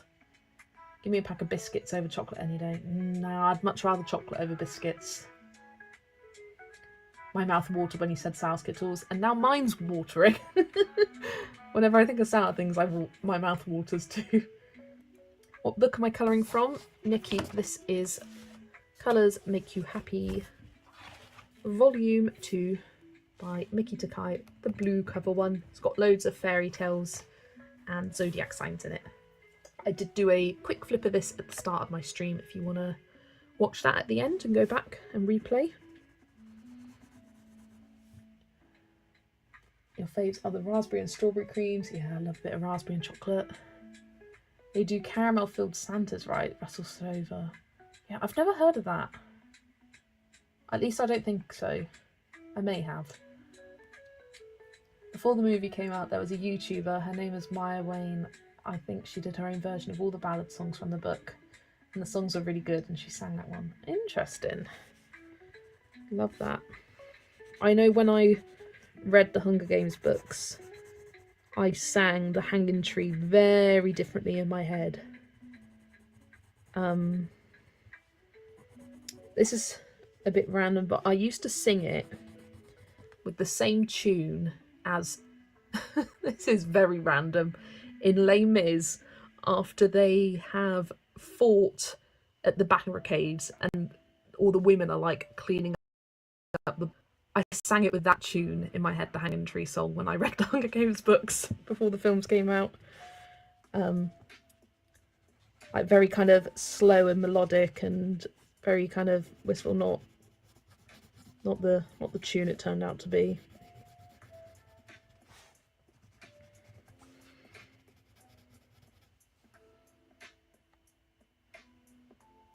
Chocolate digestives dunked in tea. Yes, Lucy, that is my favourite combo.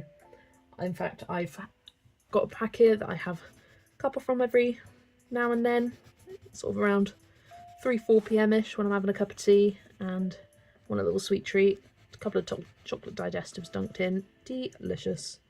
Make a big mess on your fingers, especially with it being warm.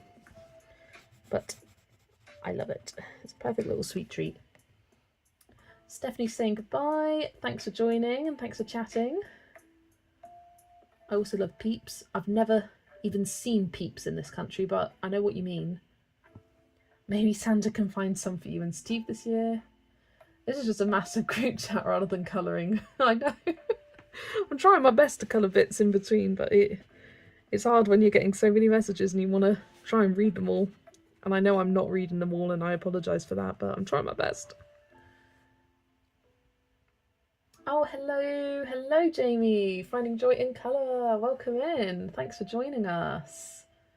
We are talking about lots of chocolates and the Hunger Games and more chocolate and not getting much colouring done. Oh my, the peppermint bark is worth waiting for Christmas. Broken Chairs and Broken Windows song in Les Mis. I don't know what the name of the song is. It's kind of like an interlude song. It's not like a proper song. It's the Did You See Them? Na, na, na, na. That song. That was the tune I sang The Hanging Tree to when I read the Hunger Games books for the first time. Need some cookies for tea time in the afternoon tomorrow, Jess. Yes, I'm missing tea time from holiday. Even though you never drank tea. When me and Zoe were on holiday, I thought, I'm not going to want to drink tea. Usually I just drink it because Mum and Dad are making it. But then I was on holiday and I was like, I'm missing my tea. I'm still slowly going through the biscuit flavoured tea I bought Zoe. It's my treat tea when I fancy something a little bit different. That's my favourite, actually. Chocolate digestives dunked in biscuit flavoured tea. Delish, delish, delish. That is such a good combo. Yeah. Get some just classic chocolate digestives are perfect with a cup of tea, kipper tie. As I was saying in Zoe's stream, or a cuppa. Have a cheeky cuppa. Love chocolate. More like Hungry Games. Hungry Games, Jess. Exactly. Nikki, exactly. Nessa's got to go cook dinner for your elderly dad. Keep having fun. Thanks for joining us, Nessa. Lovely to have you here. I love to drink tea. What brands of tea do you guys use? I am not a tea snob. I always say this. Whenever someone makes me a cup of tea, I'm like, I just like it with milk. I'm not a tea snob. Like, if you put loads of milk in, whatever. If you put a little bit in, whatever. Like, I just have it how it is. As long as it's not insanely strong, I don't care. I'm not a tea snob. And I will have the store brand version of tea, and I find it's just as nice. The biscuit one I have is, I want to say it's Yorkshire tea. Yeah, I don't care enough. Tea is tea for me, but I know people are very much, they've got to have their Yorkshire tea, they've got to have their Tetley, they've got to have their PG tips or whatever it is. Insert brand here. I don't care. Tea is tea. I'm not a tea snob. Just any biscuits dunked in tea for me, and I'm referring to the biscuit part of tea time, lol. Yeah. I like Zoe liked our tea time. She liked the biscuits. Yeah, because we bought like a pack of cookies and have a cookie with the tea. Yeah, I like a little mid-afternoon sweet treat. Cookie, biscuit, something like that. Brownie. Ooh, love a bit of brownie. That's what I had today. Audrey loves biscuit brew tea. I add a bag to the 2 bags of Scottish blend in the teapot. Ooh, love that. Love that.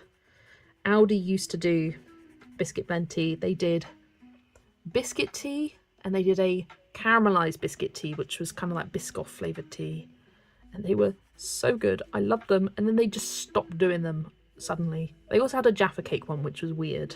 I didn't like that one as much, but I drank it. But the biscuit, and especially the caramelized biscuit one, they were so good. And then they just stopped them.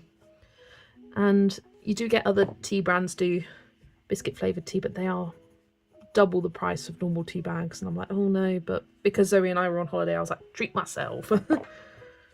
Then brought them home, and now I'm like, you know what? It takes me a while to get through this box. I might as well just treat myself every now and then. Because I don't drink it multiple times in a day. I'll have one biscuit flavoured tea in a day, and it won't be every day. Just when I feel like it. Nikki's a tea snob. Zoe, no, Yorkshire tea only.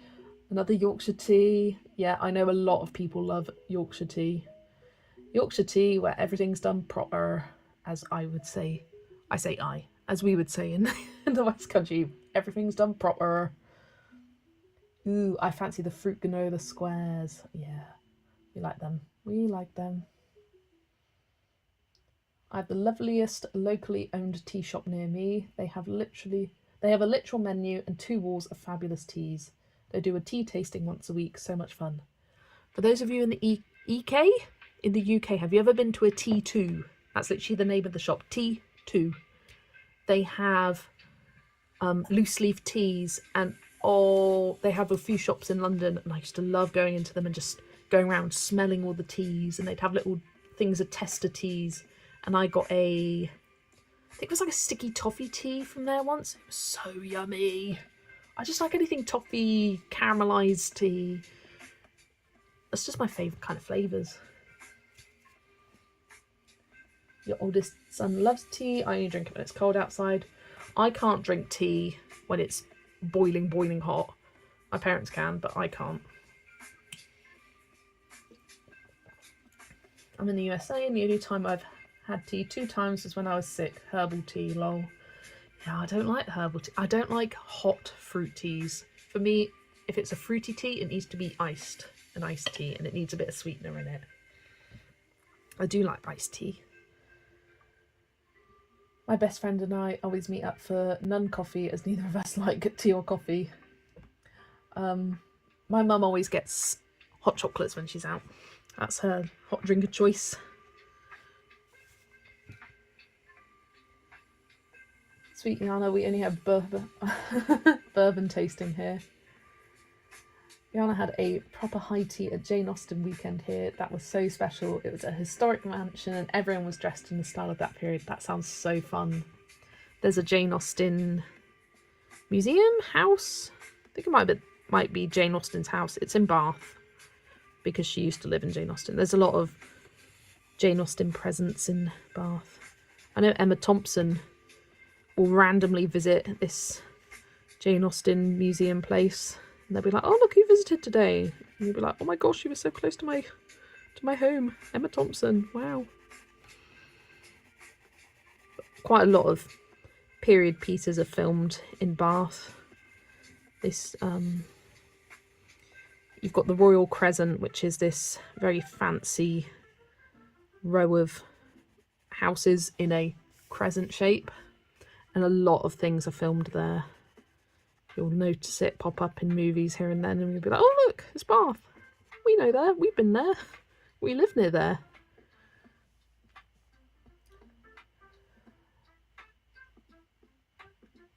We've got a tea room by me called Down the Rabbit Hole. It's all Alice in Wonderland themed. That sounds so cool, Nikki. I love like Alice in Wonderland themed tea stuff.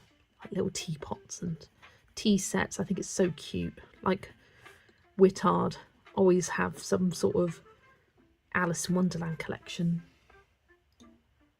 I fancy a cup of tea now, dang it, lol. A lot of the packaged tea has cinnamon in them and I'm allergic. Oh, not like proper tea though. I usually just go with Earl Grey or ginger tea with honey. Yeah, I'm not a fan of Earl Grey. For me, it smells nice, but to taste it, I'm like, ew. I just like an English breakfast, a proper brew.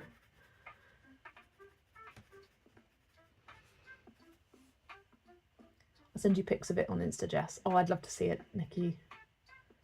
That would be fun. Bye guys, I'll watch the replay too after work on the pool and organising the garage. No worries. And I love it. Thank you for joining. Enjoy the rest of your day. They're filming the new series of Beyond Paradise again in Lou. I never know how to pronounce that. Lou or Low? Louis. I don't know how it's pronounced. I see the name written down all the time and I just kind of avoid saying it.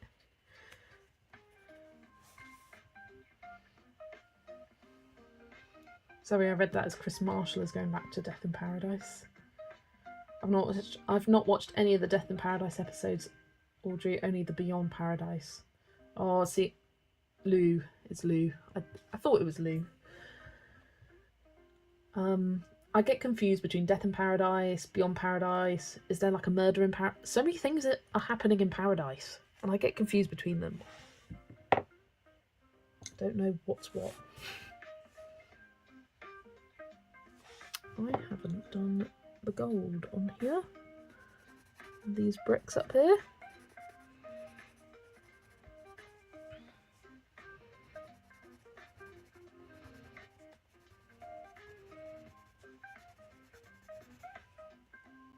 They're all murder based, Jess. Yeah, that's the thing.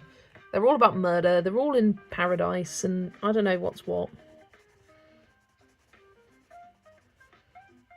My parents watched one of them. It's this is the only thing I know about one of the Paradise Murdery series.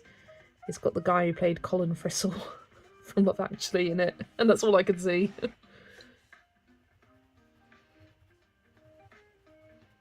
Don't know the name of the actor. All I know is my name's Colin Frissell. And I won't continue the rest of that quote there. If you know, you know.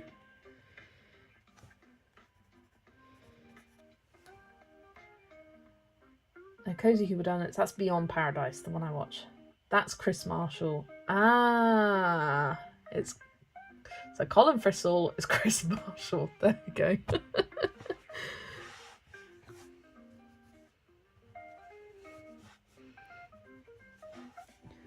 I remember when I first saw that he joined the cast of that, because they change up the main like detective guy, don't they?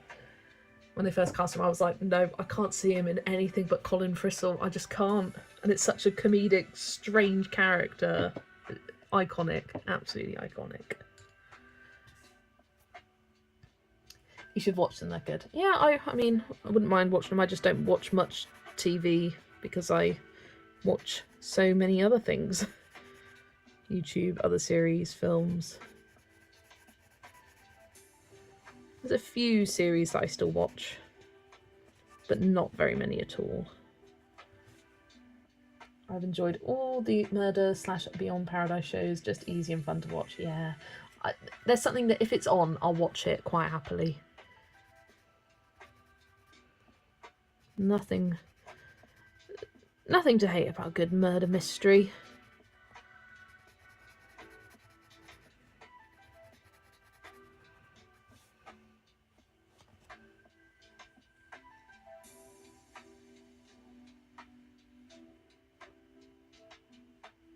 All my little goldfinches and hummingbirds are coming in for their dinner. That sweet little chirp of the finches is my favourite. That's so cute. I don't think... Do we get hummingbirds in this country? I've never seen one. I've never heard of anyone seeing one. I don't think so. Correct me, fellow Brits, if I'm wrong. I saw him in a film called Wimbledon. Cool. Here comes Colin Frissell. That line is just repeating in my head now.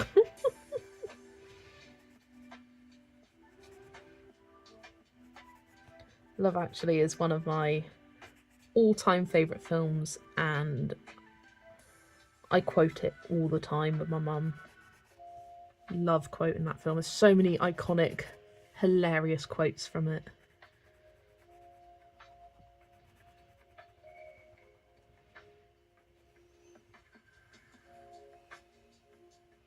No, we don't. There we go. I thought we didn't. I was like, you know when you say something and you like start doubting yourself, maybe it's just me who's never seen one. Maybe I'm the problem. But no. But then I get it the other way round. Like, I don't realise things are native to the UK when they are. Like, I think the other week I was talking about wildlife animals. Animals that are native to the UK, and all I could think of was badgers. That's all that could come to my mind. And then everyone was like, oh, foxes and hedgehogs and all these other cute woodland creatures. And I'm like, oh, yeah. I just thought everyone had those.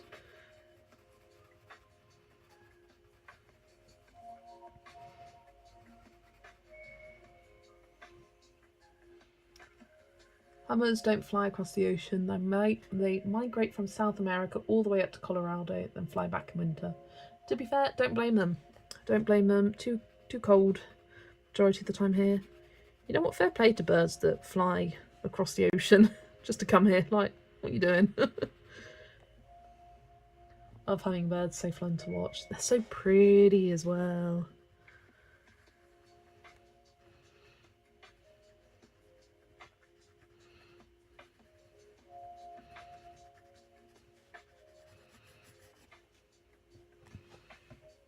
Right, I think I have coloured all the bricks.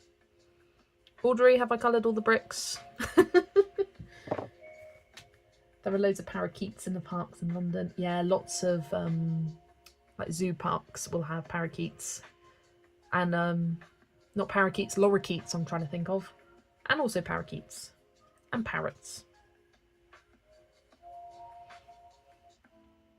My first thought went to barn owls, but not sure if they're just British. I feel they are. Yeah, I feel they are. Owls in general feel kind of British.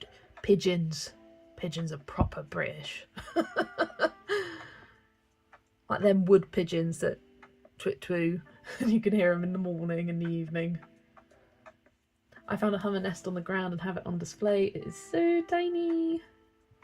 Right hand side beside the lion's haunch. Aha!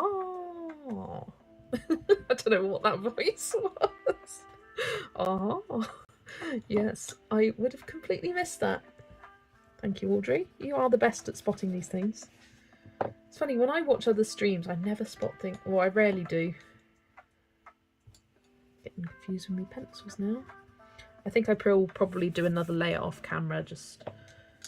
No. We have owls here in Utah, I'm not sure the type. Ah, there we go. I mean... Maybe I just think owls are British because Harry Potter. Just Harry Potter. The amount of owls in there. And that is quintessentially British. Well done, Big Spanner. Oh my gosh, St. James's Park with the squirrels you can feed. We have a lot of squirrels around here. Longley, where I used to work, so many squirrels. The amount of times that I'd just be like, squirrel! You know, and up. I'd be driving into work and just squirrel! Walking to somewhere at work, squirrel!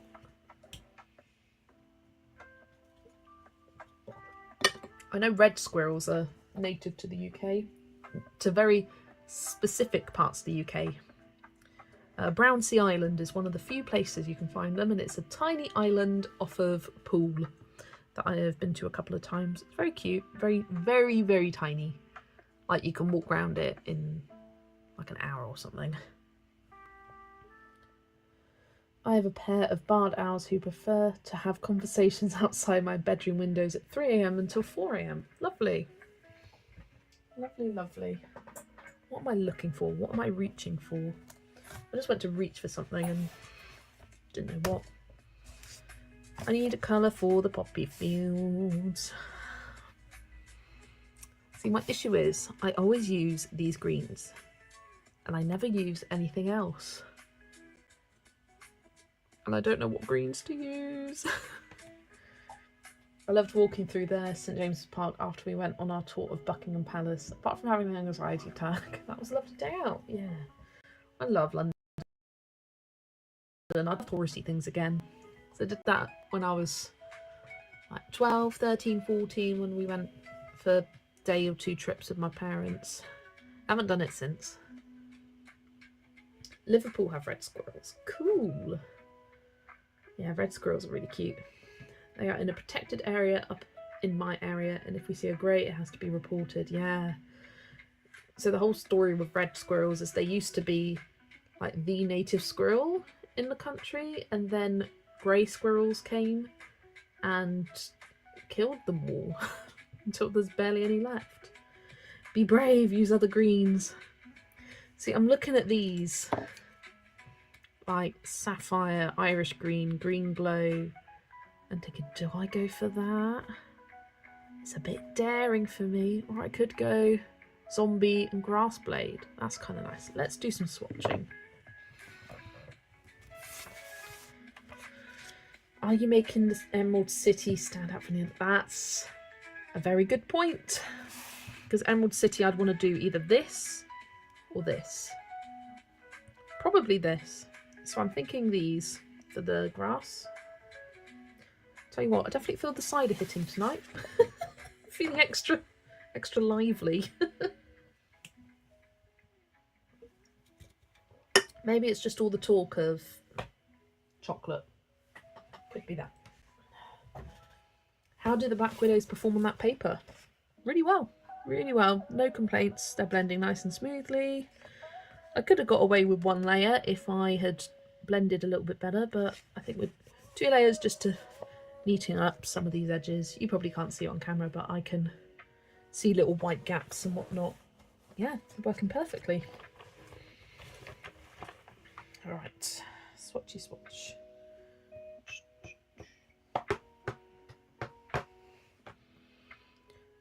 Zombie and Grass Blade is what I'm looking for.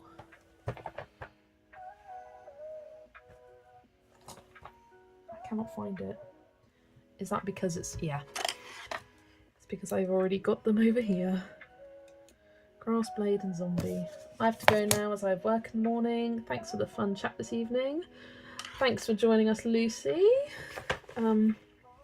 Lovely to have you here and chatting with us. And have a good sleep.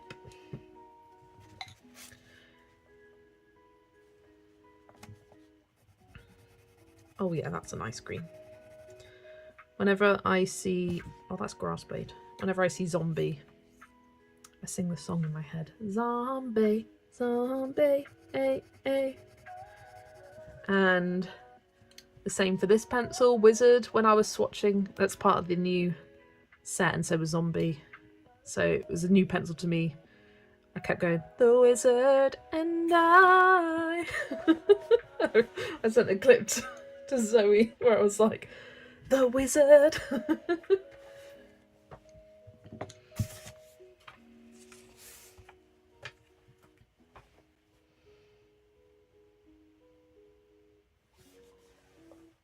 Zombie in my head. It's going to be in my head now.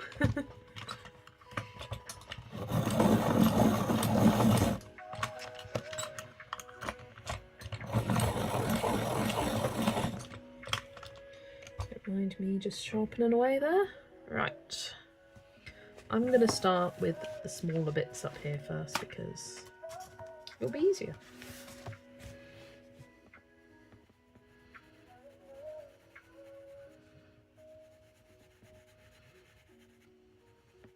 I do like these greens because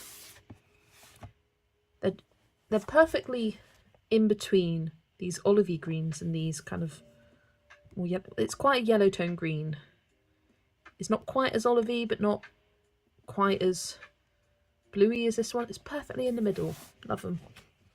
And they are ones from the Dragon set, Grass Blade and Zombie. So they're also new to me, so nice and long. Got a lot of life left in them. I think when I contact the creator for Black Widows to get some open stock pencils, I will definitely be purchasing Cicada, Grub Green, Green Grass, Fang Green, Sky, Denim. The others, I'm not so sure about those.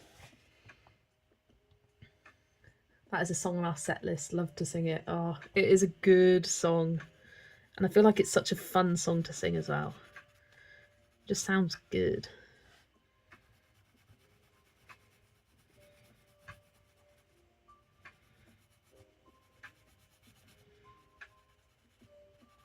It also reminds me of Pitch Perfect when I was at my old job and I got weirdly obsessed with the Pitch Perfect soundtracks and would listen to a lot of them in the car journey home. Oh, hi Amy! Welcome in! Good morning to you in tomorrow, but you're today. Amy is in the future. Have you just woken up, Amy?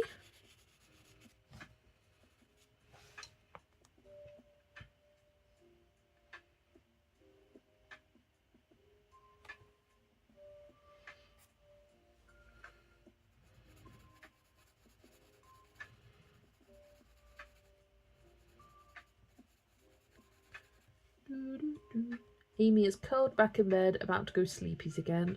You know what? Fair enough. You go sleepies. As it is what? If when I usually start, it's 9 AM for you. Which for me is early. You go back to sleep if you need to go back to sleep. I love sleep.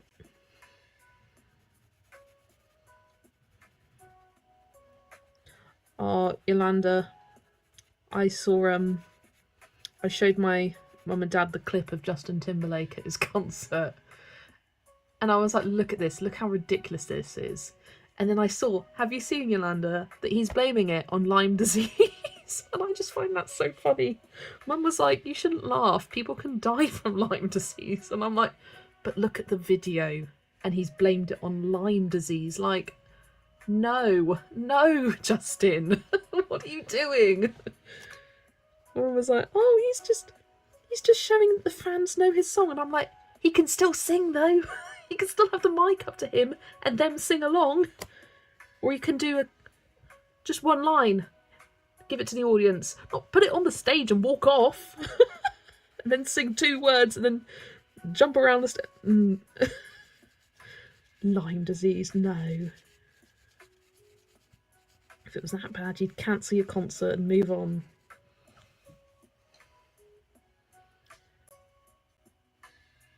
I think you missed my comment about the wizard pencil. Oh, what did you say about the wizard? Oh, make it fly. 'Cause I believe everyone deserves a chance to fly.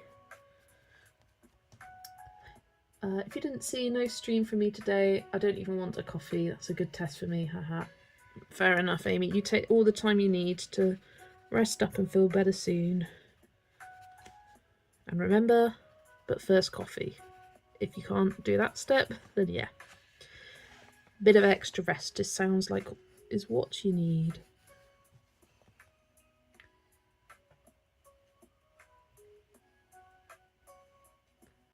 He was doing better now, but still a karaoke show. Yeah. I mean, it's quite iconic. I'm not gonna lie, it's quite iconic. The fact that we had the Coldplay kiss cam and then Justin Timberlake the next week. What an iconic time. Right, the one above, make it fly. Yeah, I saw it. Make it fly. I believe it's a self-care day. Yeah, nothing wrong with the self-care day. And a rest day.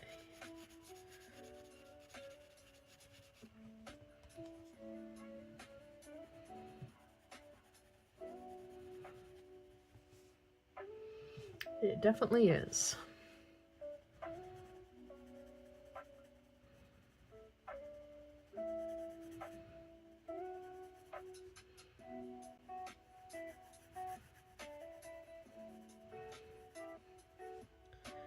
Random, but I'm looking at these poppies and it was just reminding me of when I was flipping through my giant natural history book, and in the plants section I was sort of flipping through, read the bit about poppies, and like one's like, this is used to make heroin. It's like one of the little, because they have like a 1 sentence like little summary description of things, and like it's like this variety makes heroin. I just made me chuckle.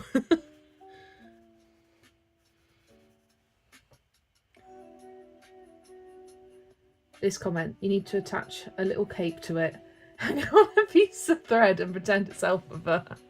It's me, the wizard. I love that. You know I would. Every time I see that video of the sloth on like this broom just going, it's me. Have to watch it every time it comes up.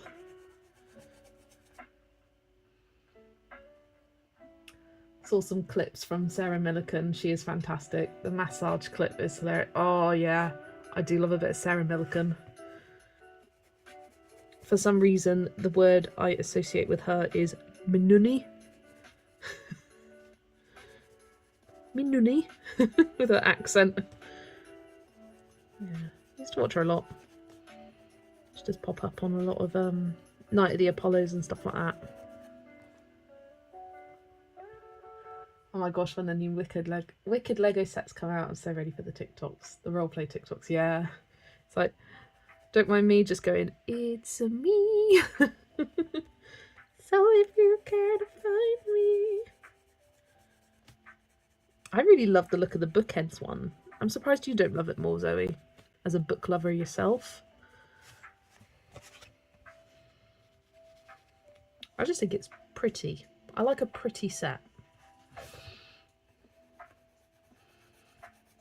And it's functional, and that's fun as well.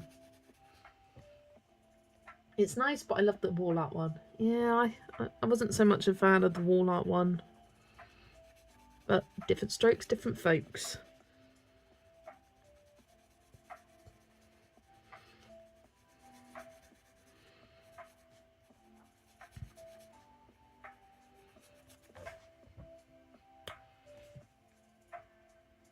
Almost missed that bit. 10:03.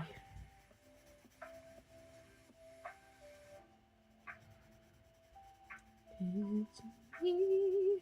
It's in my head now.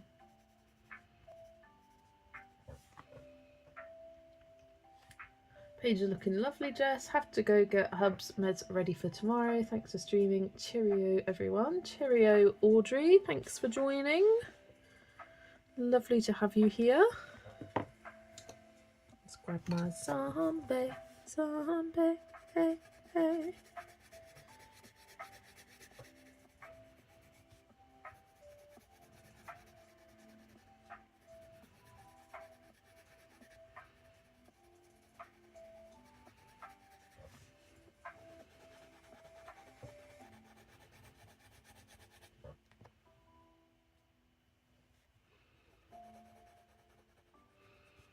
How far did you get with your Buddies and Dragons pick, Zoe?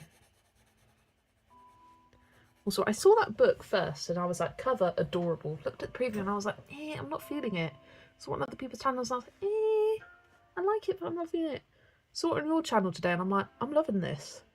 It's weird how you'll see a book to start with and you'll be like, no. And then like almost the more you see it, the more you fall in love with it. Do you guys get that, or do you just fall in love and that's it? We'll have to watch some of Amy's older. We'll have to watch some of Amy's older videos after your stream. Hee. I got about halfway through Amy's mega complete pages video.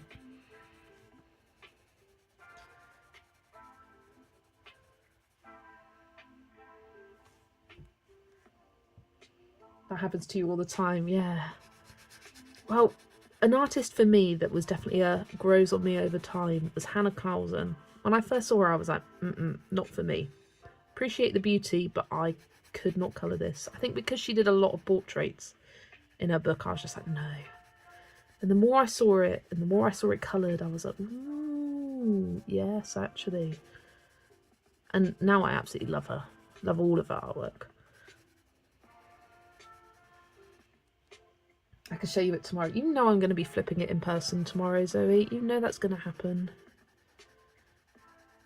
And I want to flip through that flamingo cover book, the like tropical one. I can't remember what it's called, but you know the one I mean that you were sent recently. I want to flip that.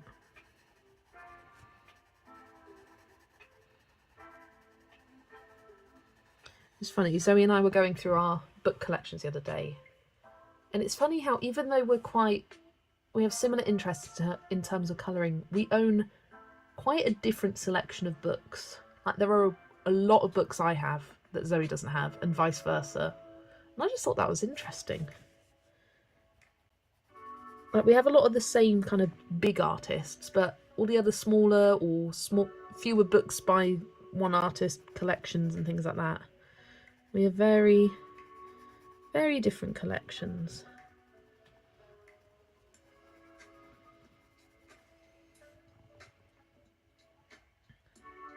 Ooh, you have not seen the other one I was gifted the other day, the woodland one. They are gorgeous. Jamie is easily enabled. Yeah, watching hauls, it is dangerous. I always end up adding stuff to my wish list. Streams are dangerous because not only do I add things to my wish list, I just buy things. I watched Yolanda's stream and I bought the natural history book. I watched Polly's stream and I bought the colour combinations book. The practical colour combos, that book. And I'm like, what's the next stream I watched that and go, alright, buying that now. I think it was because I saw those two books for good. deals on other sites though, is why I snapped them up when I did. Hashtag Yolanda made me buy it. Same for Hannah Carlson, because of the portraits too. I don't own any of her books, but I've some in my Amazon cart I might buy at some point. There's some really pretty images in it, and coloured ones too. Yeah.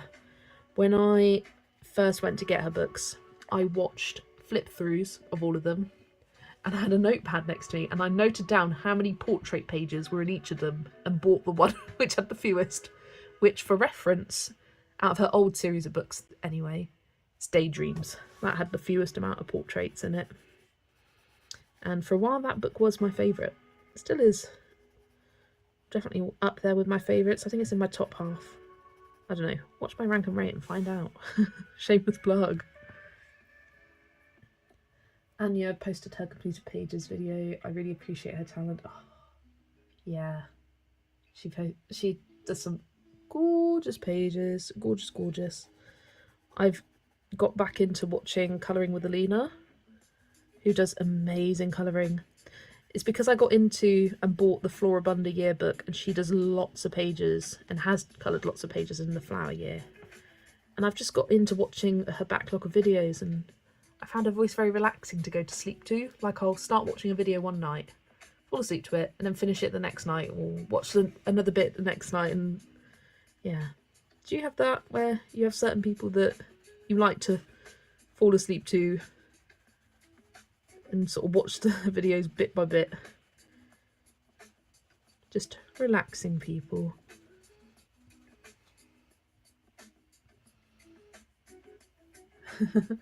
Yolanda made me buy it, and Yolanda goes, no, no, no, no, no, no. Wait, which colour combos book? I will show you. Girl on Fire. Bear with. Bear with, bear with, bear with.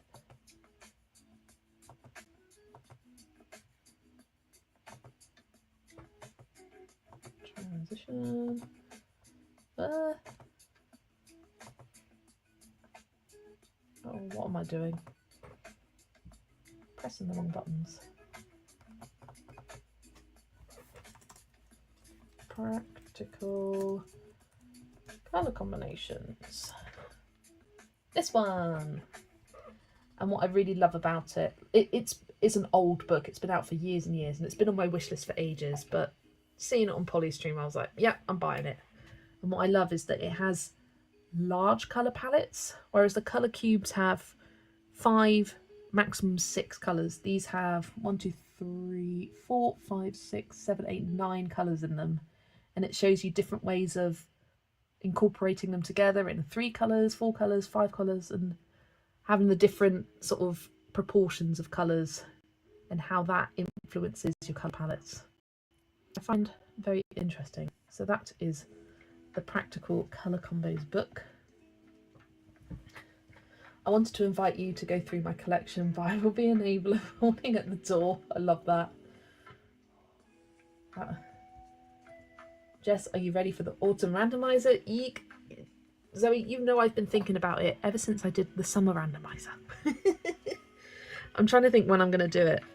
My thought is mid-August, maybe the 20-something, 20th, around then.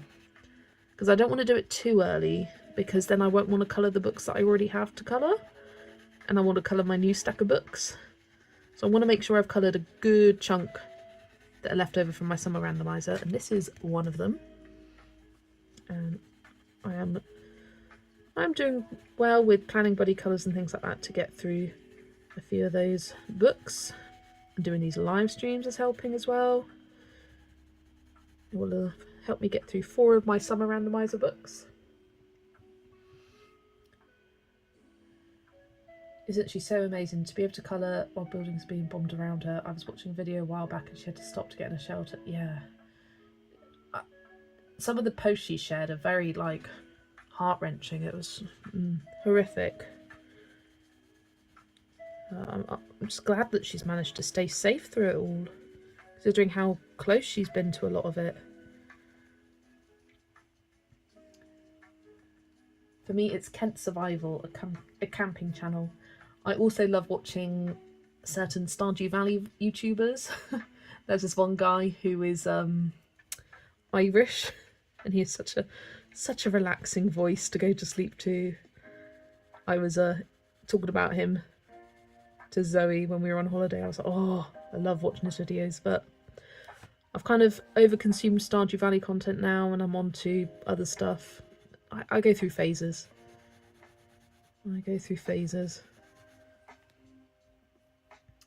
Fancy a trip to Pets at Home / Hobbycraft tomorrow? What for? What have you got your eye on, Zoe? Or are you just saying it for vibes? I think we might have a similar one to that here at home, because that looks familiar a bit. Oh, at your home? Yeah, it is an old book. Like, it's been out for a long time. But I've seen it around, and I'll see it a bit, and then I won't see it for a while, and then see it again, and I'm like, nope, let's finally get it. Because I love my colour cubes, but they are a pain to look through. I do have the digital version, which has made it easier. But again, that's very expensive, and this is just one book that you can flip through and be like, I like this palette. Put a bookmark in it. Oh, I like this one, put a bookmark in that. And it has some nice, unique looking ones. Because something that the Sarah Renee Clark palettes really lack are pastel colour palettes. And you know I love a pastel colour scheme.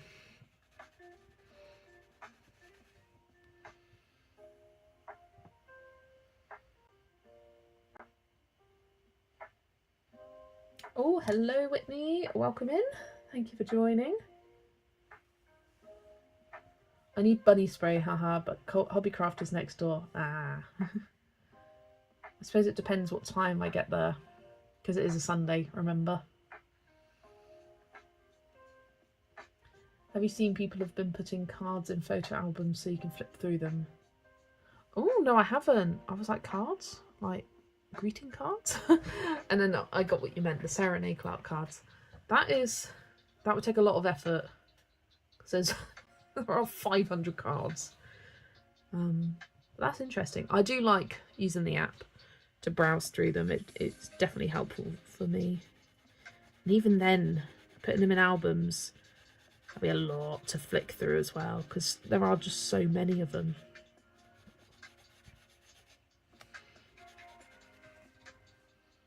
Oh, and welcome in, Joy. Thanks for joining. Bet you never hear that.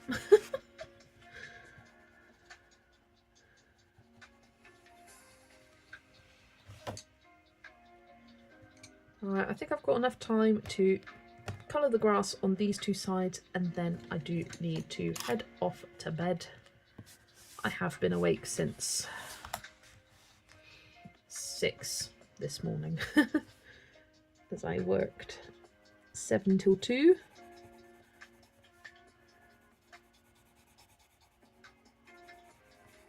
And no nap today.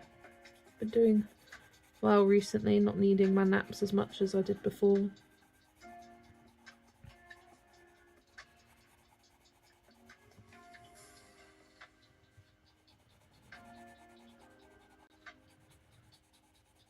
Not that naps are bad, but I was personally wasting a lot of my day to it.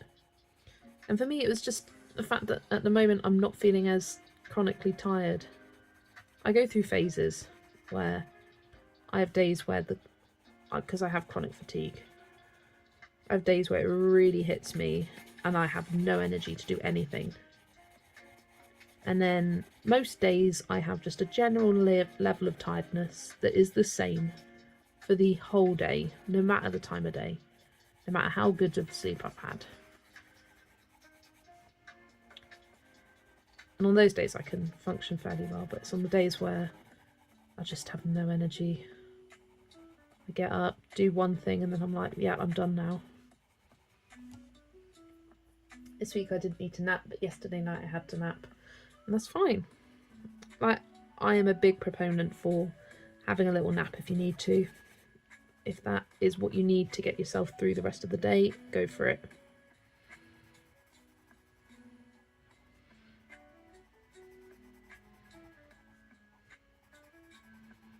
And I think because I'm napping less often now, rather than it being a daily occurrence, I'm kind of appreciating them more a bit more, I think.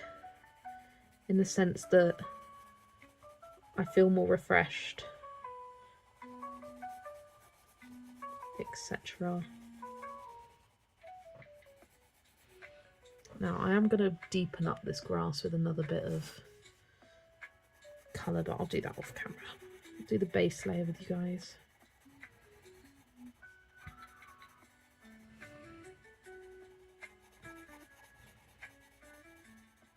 Oh, I was going to say, I have shown it in my completed pages, but I was wondering if anyone on stream wanted to see the Story of Precious Cats page that I finished off stream. Finished it on the last day of the month. One of the last things I finished. I love naps, yeah. I just love sleep. Some days I wake up and I'm just like, I wish I could just sleep. Especially when I'm not going to work. I wake up and I think, when can I next get back into bed? And that's kind of what gets me through the day, just thinking about when I could sleep. Returning to that comfy bed. All good. Ordered a bottle off Amazon to come tomorrow. Oh, that's of the bunny spray. What is a bunny spray? What does it do? What's it for? Is it like calming spray?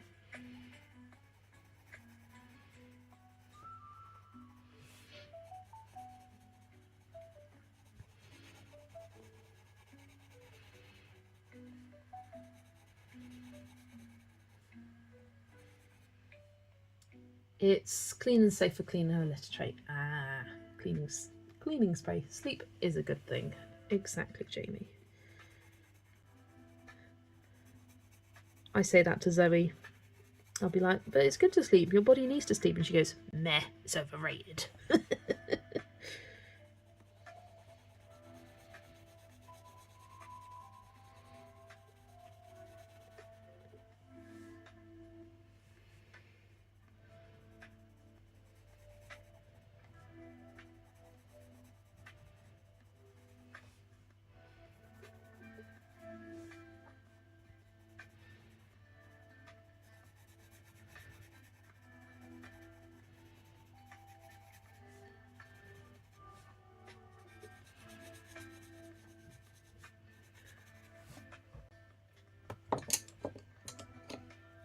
As my brother says, why sleep when you can sleep when you're dead? Haha.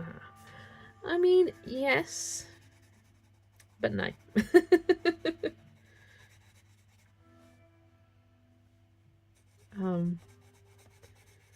I think, why resist sleep when you can have a little sleep and feel much better and refreshed, ready for the rest of the day? And you can actually attack it with better energy and better outlook. Good evening, Mana.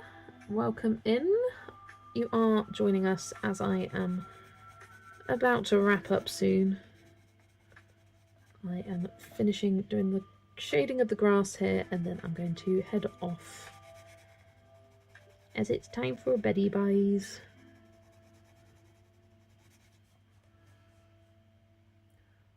You're just recharging your batteries. Exactly. I survive on 4 hours. Yeah, I do completely get that, Zoe. And I used to not be able to sleep when I was at uni. I would quite often have all-nighters to kind of reset my body clock, because a lot of the time I would go to sleep as the birds were waking up in the morning at 5-6 a.m. and I would stay in bed until about 6 p.m.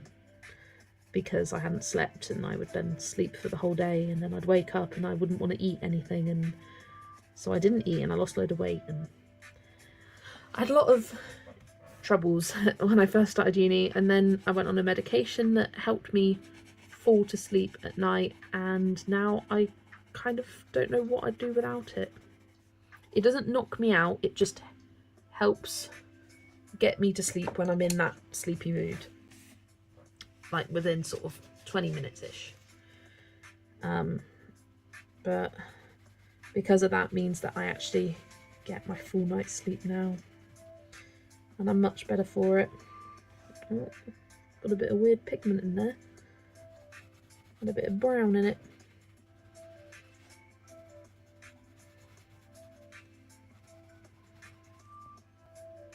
I sleep best when on holiday, yeah. And give you a nice bed to yourself. I love that. I hear the dawn chorus and think, oh, I can go to sleep now, haha. I used to hear it and think, oh god, I still haven't slept.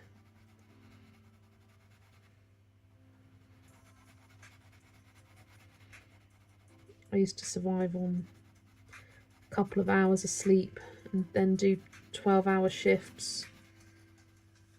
And no wonder because I did nursing when I first started university. No wonder I quit. No wonder I gave up, because I wasn't sleeping enough. I wasn't taking care of myself. And as soon as I made that decision to change what I was doing at university, I was all the better for it. There was one day where I literally had 45 minutes of sleep, and I remember I'd be sat at a table whilst my mentor was off doing something, and I'd be reading notes, and I'd be just dropping off to sleep, and doctors would walk by and be like, "Are you okay?" I'm just like, "Yeah, you go, fine." I'd just pretend I was fine, and I really wasn't. I was absolutely knackered, and because I slept so little meant that I was calling in sick quite a lot, which didn't help my mood and things like that. So yeah, very grateful now to have medication that helps me fall to sleep, so I get my sleep at a good time and I can function with the rest of society. As when I go to sleep, usually around 4 to 5 a.m, but then wake up at 1 p.m. for work, or if I'm off like today, I wake up at 2 or 3 p.m. But that's fair enough, Girl on Fire, because you're doing what works for your body and your routine. Almost similar to night shift working. You sleep during the day. Is it weird I sleep better in the day than at night? Yeah, I used to be like that too. I sleep really deep when I nap rather than sleeping through the night, yeah. Maybe I feel safer in the day hours, and at night at night I am on mummy patrol. Yeah, I suppose with kids you want to be alert in case anything happens to them. Something happens to you, doesn't it, when you become a parent, and you become a lot more alert to things at night. I fear if I had kids right now and they would wake up in the middle of the night, I'd be like, nope, dead asleep. The amount of times I wake up in the night, go to the loo, and I'll hear my mum get up a couple of minutes later, and but she can do it, and I don't even feel disturbance. I don't even wake up. She'd be like, oh, did you hear this loud noise last night? Nope, heard nothing. When I'm asleep, I'm asleep. I'm dead to the world.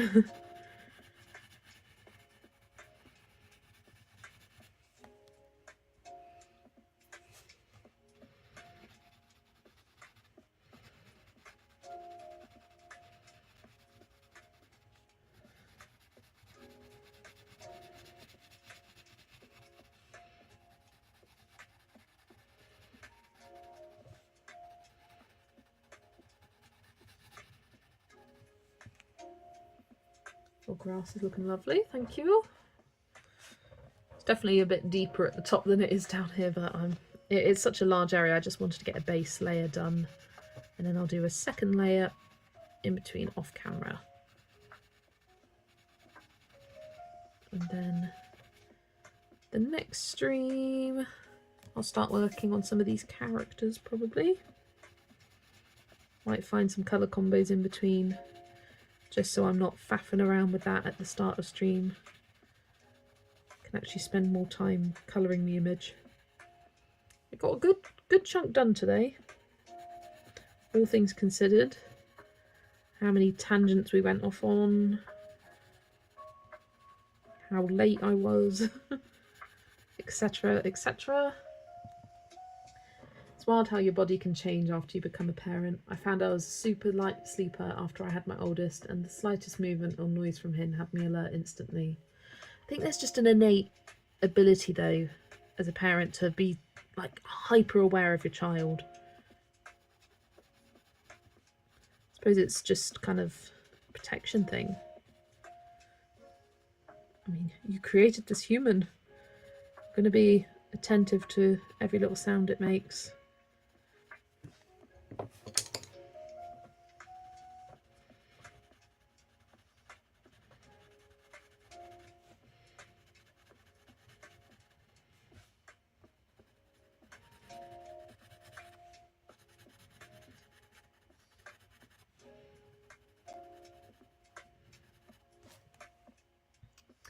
When will I be streaming next? The plan is Wednesday.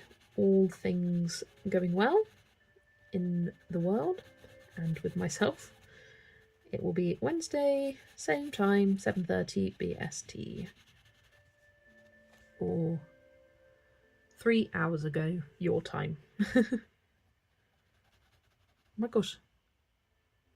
I've been streaming for 3 hours. It doesn't feel like 3 hours. It goes by quick. Well, 2 hours 45. Actually, more like 2 hours 40.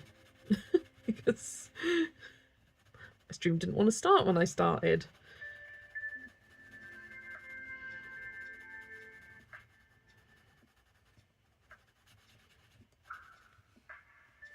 Sounds good. Yeah, the unofficial plan is to be every Wednesday and Friday, apart from the first Friday of the month, where Zoe streams, and then I'll probably make up for it on the Saturday, depending if I'm working that Saturday morning. It's all dependent on that, because if I'm working a Saturday evening, I can't stream in the evening because I am working at that time. And it does seem to change every other week, sort of thing. But I did a stream last week, Sunday, like early mid-afternoon. That was quite nice. Might do that again. I won't be tomorrow because I am busy going to Zoe's. But yeah, just streaming when I can, and I feel up to it. But yeah, the official plan is every Friday. The also kind of silent official plan is every Wednesday and Friday. And I might as well just commit to that now, because that is what I want to do, all things being well. If I'm not feeling up to it, I'm not going to push myself to do it. Woohoo! Happy dance, happy dance, happy dance. Time goes by fast when you get into your colouring bubble. Exactly. But there we have it. I'm just checking to see if I've missed any fields. Oh, yes. Right there. I suppose it's got no flowers on this bit. There's Audrey when you need her. That don't take too long.